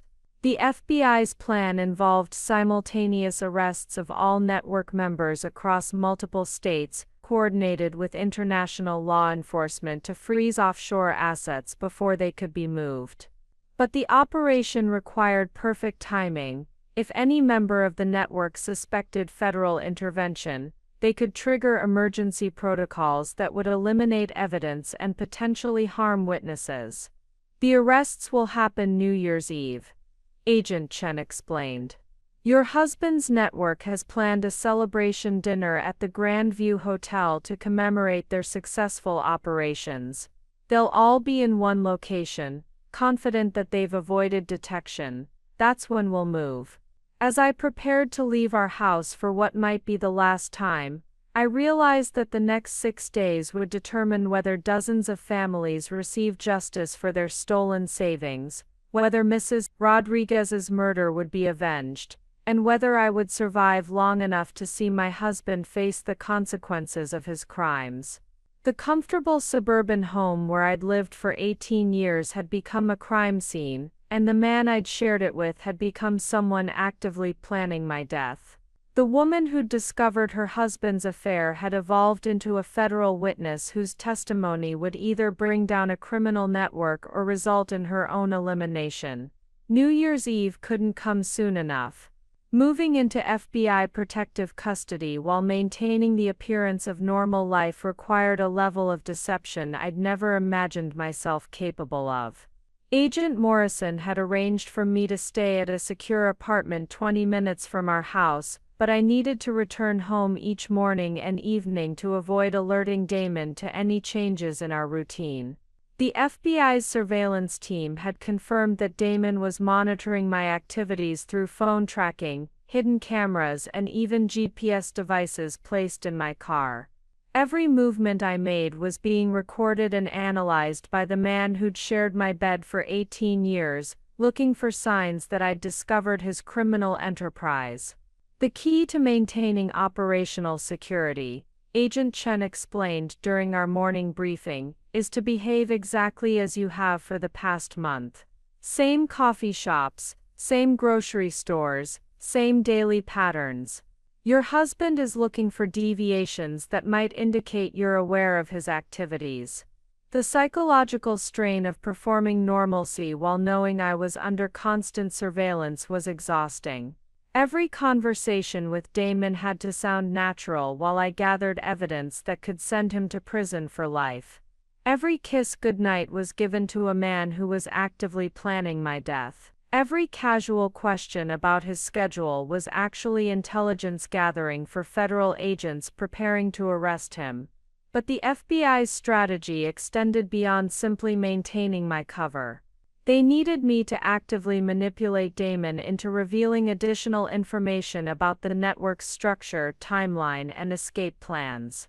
This meant steering conversations toward topics that would prompt him to share details while recording everything through devices hidden in my clothing and jewelry. The most crucial information involved the New Year's Eve celebration that would serve as the setting for the coordinated arrests. According to the intelligence I'd gathered from Damon's emails, the network had planned an elaborate dinner at the Grandview Hotel to celebrate what they believed was their successful completion of the largest financial fraud operation in regional history. We need you to confirm the guest list, the exact timing, and any security arrangements they've made. Agent Morrison explained. If they've hired private security or established escape routes from the hotel, we need to know before we move in.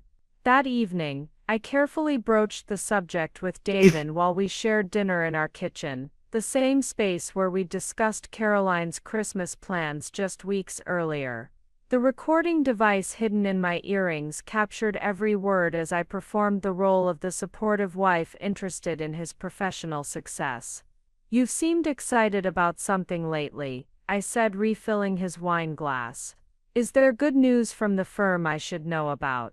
Damon's smile was genuine for the first time in weeks. "Actually, yes. The partnership I've been developing with those investors from Miami has exceeded all expectations.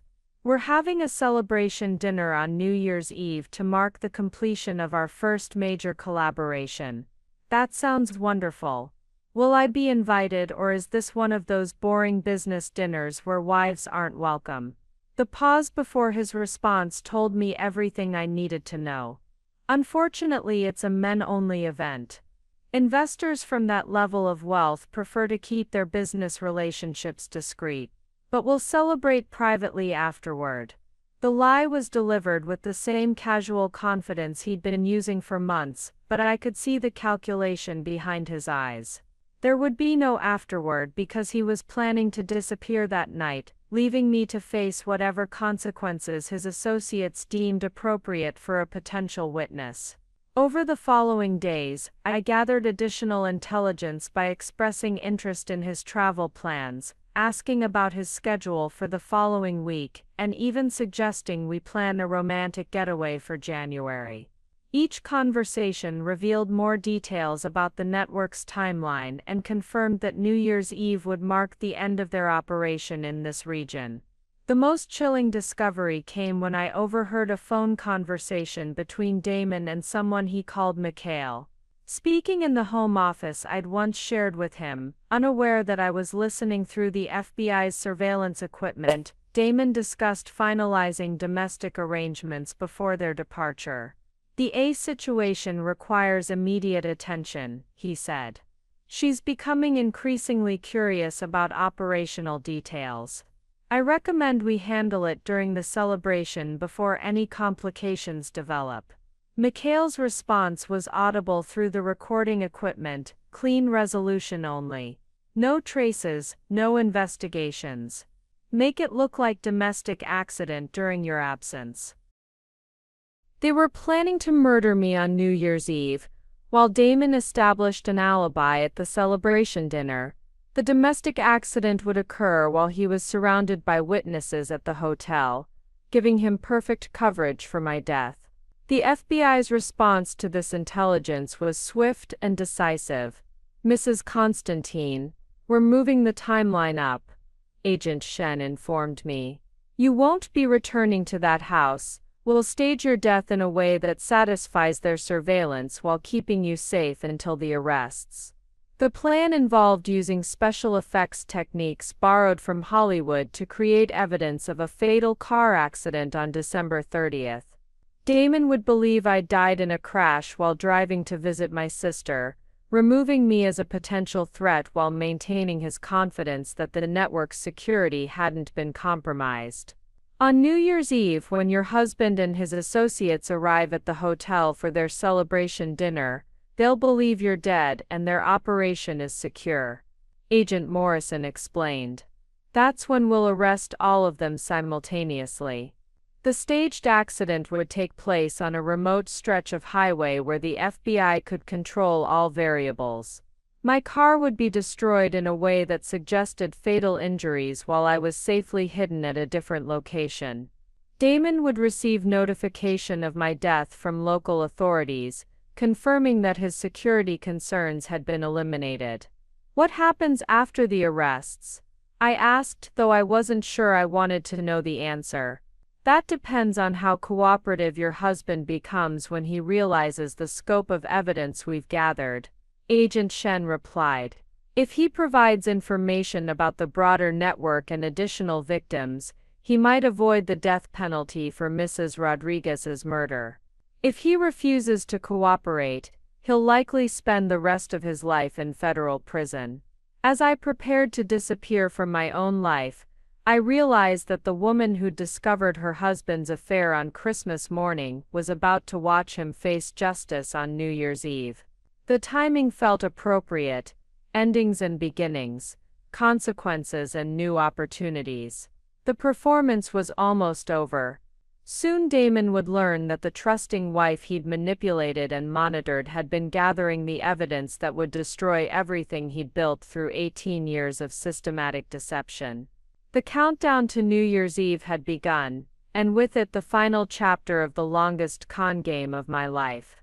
The staged car accident on December 30th was executed with terrifying precision. At 3:17 p.m., while I watched from an FBI surveillance van positioned half a mile away, explosive charges detonated my silver BMW on a remote stretch of Highway 94. The fireball was visible for miles, and the wreckage looked exactly like a high-speed collision that would leave no survivors. Within minutes, Damon's phone was buzzing with calls from the State Police Accident Investigation Unit. I watched through long-range cameras as he answered his phone at our kitchen counter, his expression shifting from casual annoyance to shock to what appeared to be genuine grief. His performance was flawless, the devastated husband receiving the worst news of his life. "No, that's impossible," I heard him say through the surveillance equipment still active in our house. "She was just driving to see her sister. This can't be happening." Agent Shen, monitoring the conversation from beside me in the van, shook his head grimly. "If I didn't know better, I'd believe he actually loved you. He's either a psychopath or the best actor I've ever encountered." But the FBI's psychological profilers had prepared me for Damon's reaction. Men who successfully operated criminal enterprises for years, often developed the ability to compartmentalize emotions completely. He could genuinely mourn the loss of his wife while simultaneously feeling relief that a security threat had been eliminated. The capacity for contradictory emotions was part of what made him so dangerous. Over the next 24 hours, I watched from the safety of the FBI's secure facility as Damon played the role of grieving widower with Academy Award-worthy authenticity. He called Caroline at Stanford, his voice breaking as he delivered the news. He contacted my sister Rebecca, sobbing into the phone as he described the accident. He even called our pastor to discuss funeral arrangements, displaying the kind of detailed grief that convinced everyone who spoke with him. The performance extended to his interactions with network associates.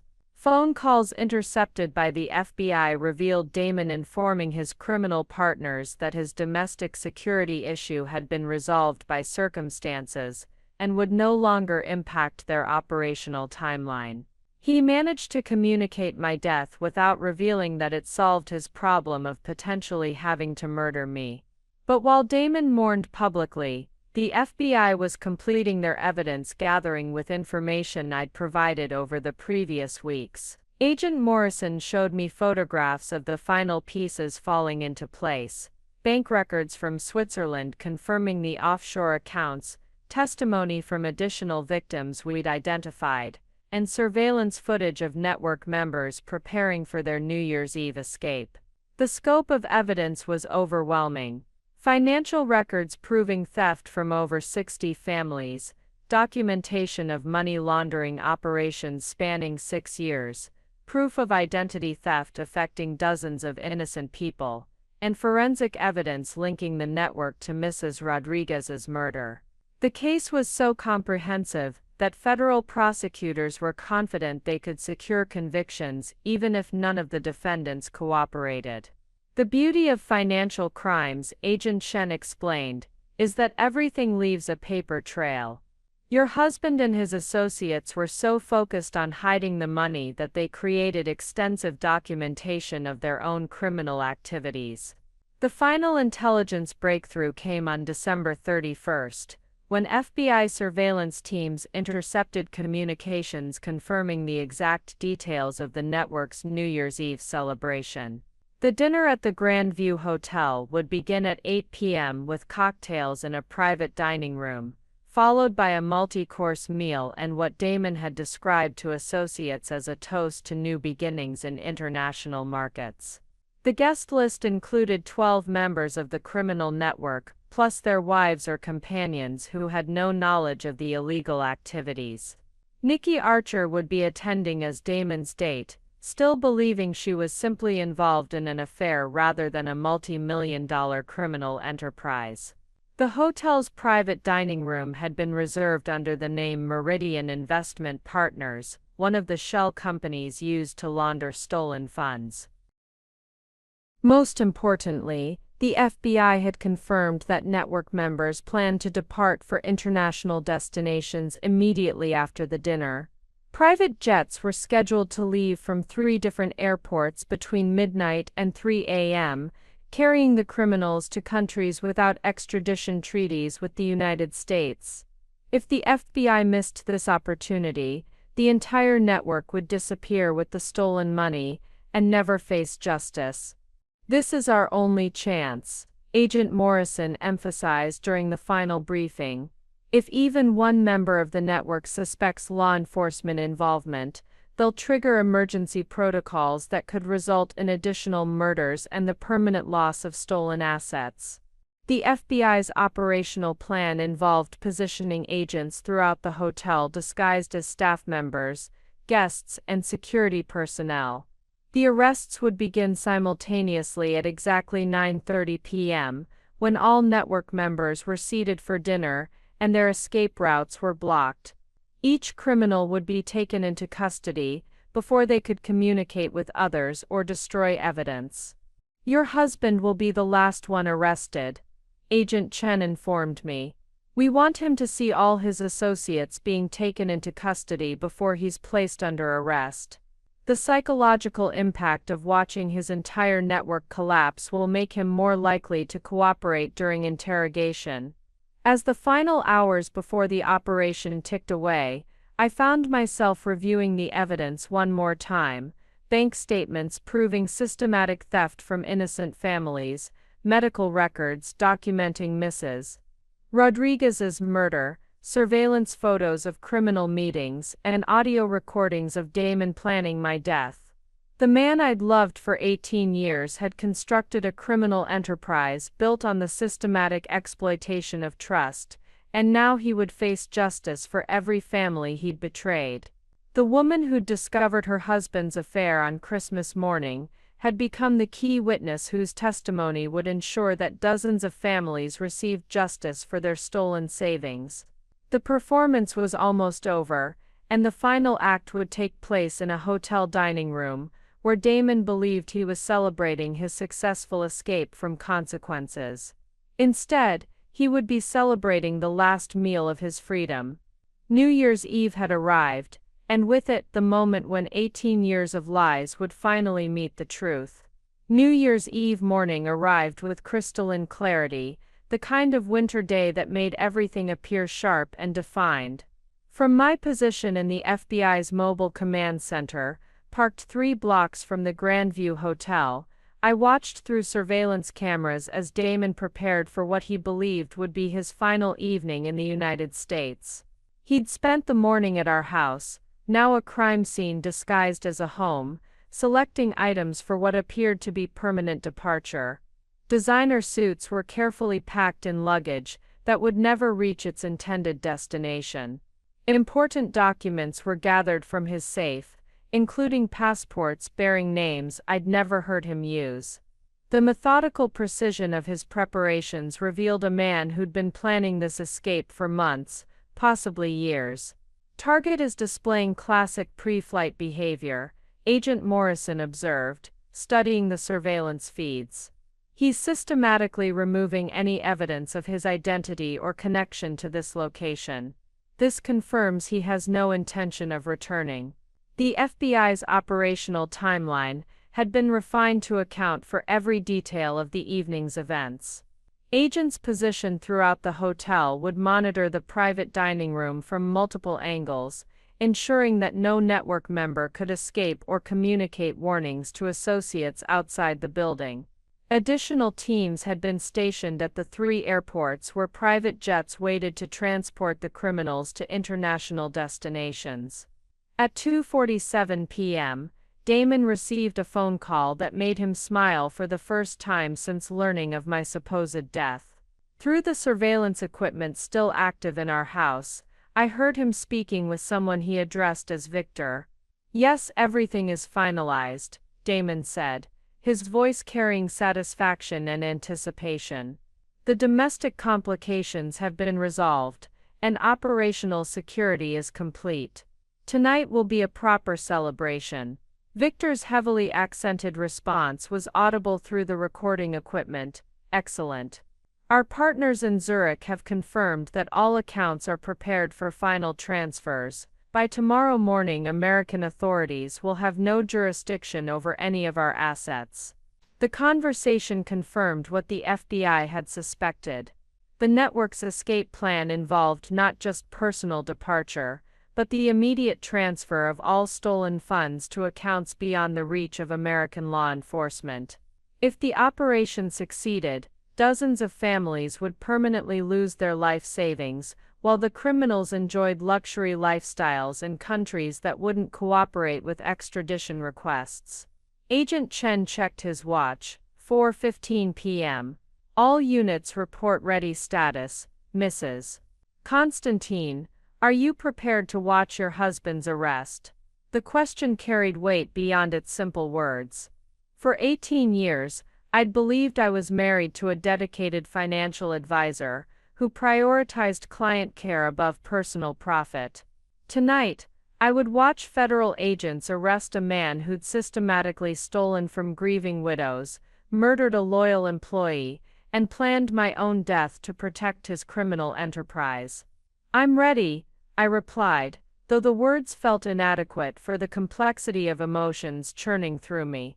At 6:30 p.m., Damon left our house for the final time, driving toward the Grandview Hotel in his black Mercedes, while FBI surveillance teams tracked his every movement. He looked relaxed, confident, completely unaware that dozens of federal agents were converging on his location. The man who'd brought me coffee every morning for 18 years was driving toward the end of his freedom, and I was the witness whose testimony would ensure he never hurt another family. The final performance was about to begin. At 8:17 p.m., I watched through FBI surveillance cameras as Damon entered the Grandview Hotel's private dining room, wearing the navy Armani suit I'd helped him select for our 15th wedding anniversary.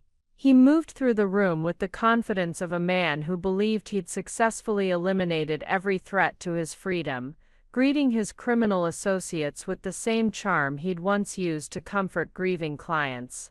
The dining room was elegant in its simplicity. Crystal chandeliers, white tablecloths, fresh orchids arranged as centerpieces. To any casual observer, it appeared to be a gathering of successful businessmen, celebrating another profitable year. The reality was 12 criminals, toasting the completion of the largest financial fraud operation in regional history. Visual confirmation on all primary targets, Agent Morrison reported through my earpiece. Network leadership is present and accounted for. Beginning final positioning of arrest teams. I recognized several faces from the surveillance photos. Viktor Kozlov, the organization's money laundering specialist, sat at Damon's right side. Marcus Webb, a financial advisor from Chicago who'd been stealing from pension funds, raised his champagne glass in what appeared to be a congratulatory toast. Thomas Reed, the Miami connection who'd helped establish offshore accounts, checked his phone repeatedly while scanning the room with nervous energy. Nikki Archer sat beside Damon, stunning in a red silk dress that probably cost more than most families' monthly mortgage payments. She appeared genuinely happy, laughing at conversation I couldn't hear through the surveillance equipment. Even now, she remained unaware that the man she'd been sleeping with was a murderer who'd planned to kill his wife just days earlier. Target Damon is displaying relaxed body language, the FBI's behavioral analyst observed. No signs of operational awareness or security concerns. He believes he's completely safe. At 8:43 p.m., the servers began presenting the first course while FBI agents positioned themselves at every exit. The dining room had become a contained environment from which no one could escape once the arrests began. Additional teams had secured the hotel's elevators, stairwells, and parking areas to prevent any network member from fleeing when the operation commenced. Through my earpiece, I heard Agent Chen coordinating the final preparations. All units confirm ready status. Our arrest sequence begins in T-7 minutes. Remember, we need these individuals alive and conscious for interrogation. No heroics, no mistakes. The weight of the moment settled over me as I realized that within minutes, the man I'd shared a bed with for 18 years would be in federal custody, facing charges that would likely result in life imprisonment or possibly the death penalty for Mrs. Rodriguez's murder. The comfortable suburban life we'd built together, the financial security we'd accumulated, the reputation we'd established in our community, all of it would be destroyed by the truth of what he'd really been doing while I'd trusted him completely. At 8:47 p.m., Damon stood to address the room, champagne glass raised, his smile radiant with satisfaction and anticipation. I watched him through surveillance cameras as he prepared to deliver what he believed would be a victory speech, celebrating their successful escape from American justice. Instead, he was about to deliver the final words of his freedom. "My friends and partners," Damon began, his voice carrying the same confident authority he'd used to comfort bereaved clients, "tonight marks not just the end of our most successful operation, but the beginning of a new chapter where our efforts will be properly rewarded."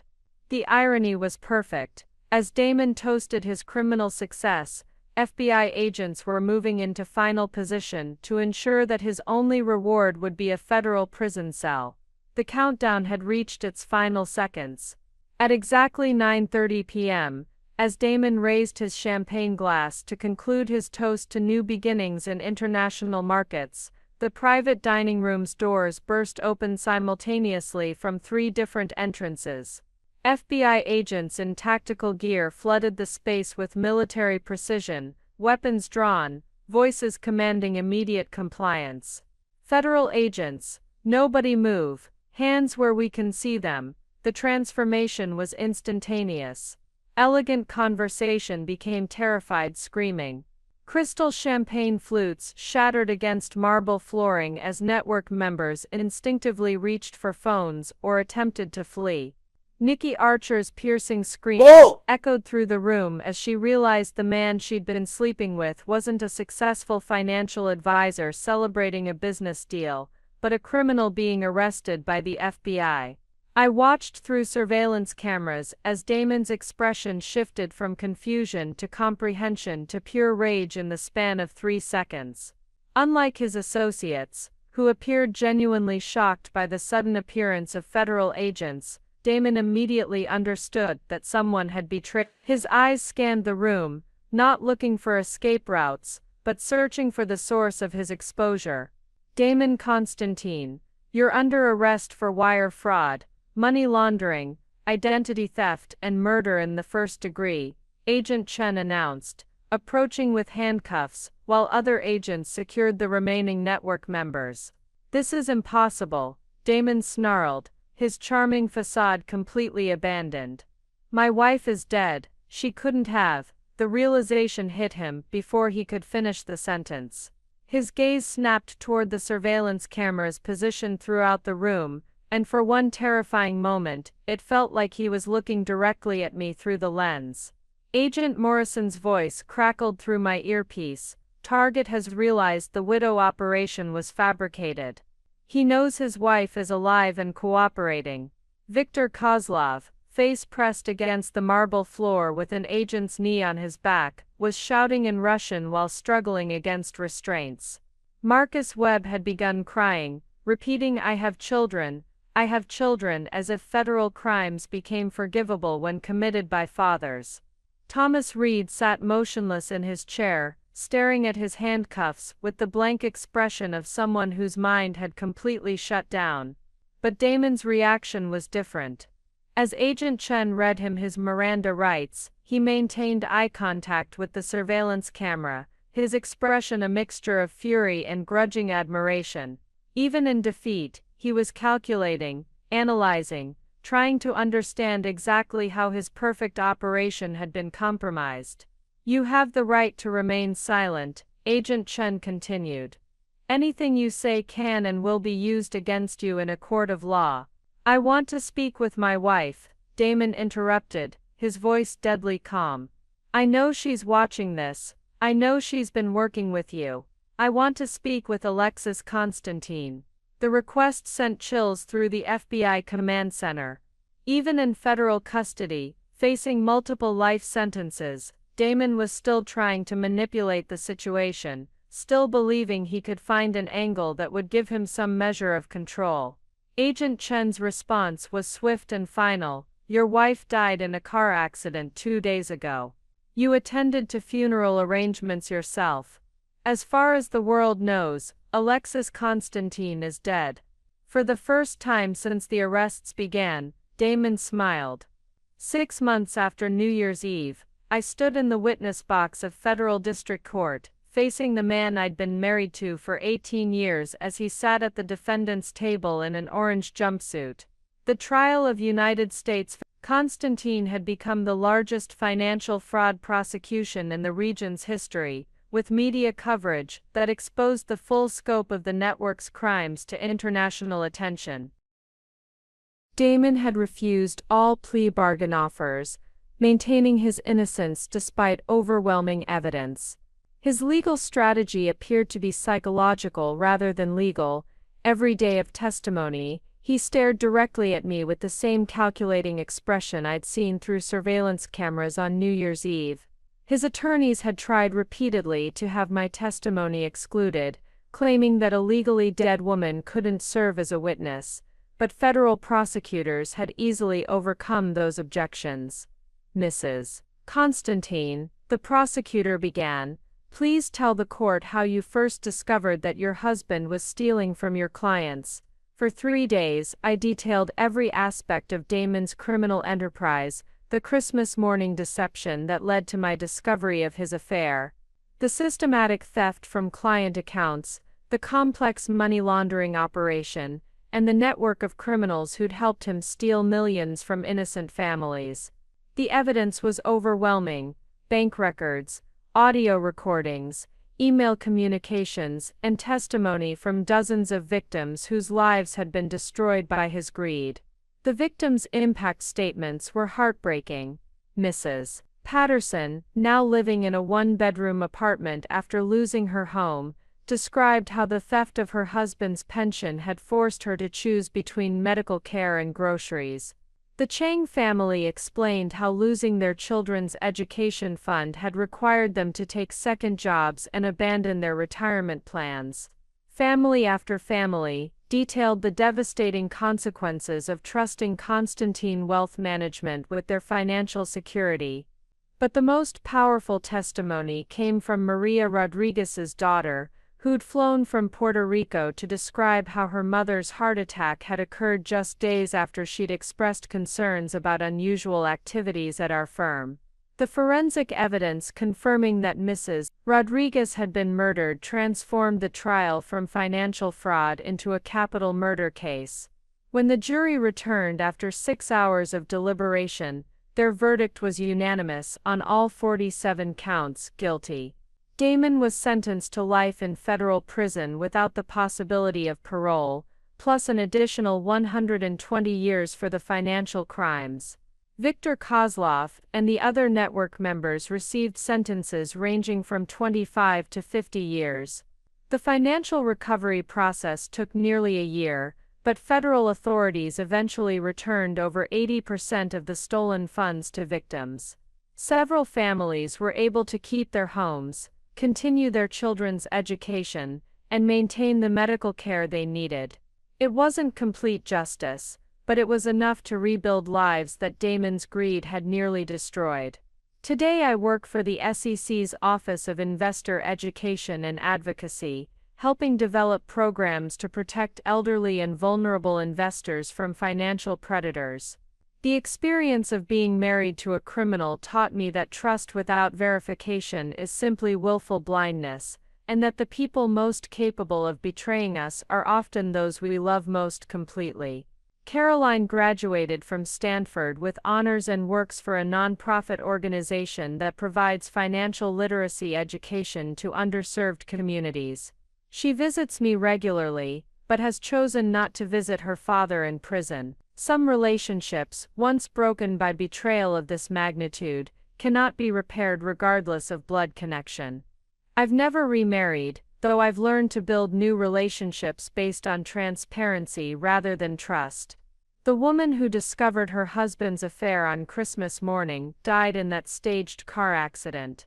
The woman who emerged from federal witness protection is someone I'm still learning to know, stronger, wiser, and absolutely committed to ensuring that no other family experiences the devastation that financial predators can inflict. Sometimes I wonder if the man I loved for 18 years ever actually existed, or if Damon Constantine was always the criminal who simply became more skilled at hiding his true nature. But I've stopped searching for answers to questions that don't matter anymore. What matters is that Mrs. Rodriguez's murder was avenged, that dozens of families recovered their stolen savings, and that a network of criminals can never again exploit the trust that should exist between financial advisors and the clients who depend on them. The perfect marriage was an illusion, but the justice that emerged from its ashes was absolutely real. Up next, you've got 2 more standout stories right on your screen. If this one hit the mark, you won't want to pass these up. Just click and check them out. And don't forget to subscribe and turn on the notification bell so you don't miss any upload from us.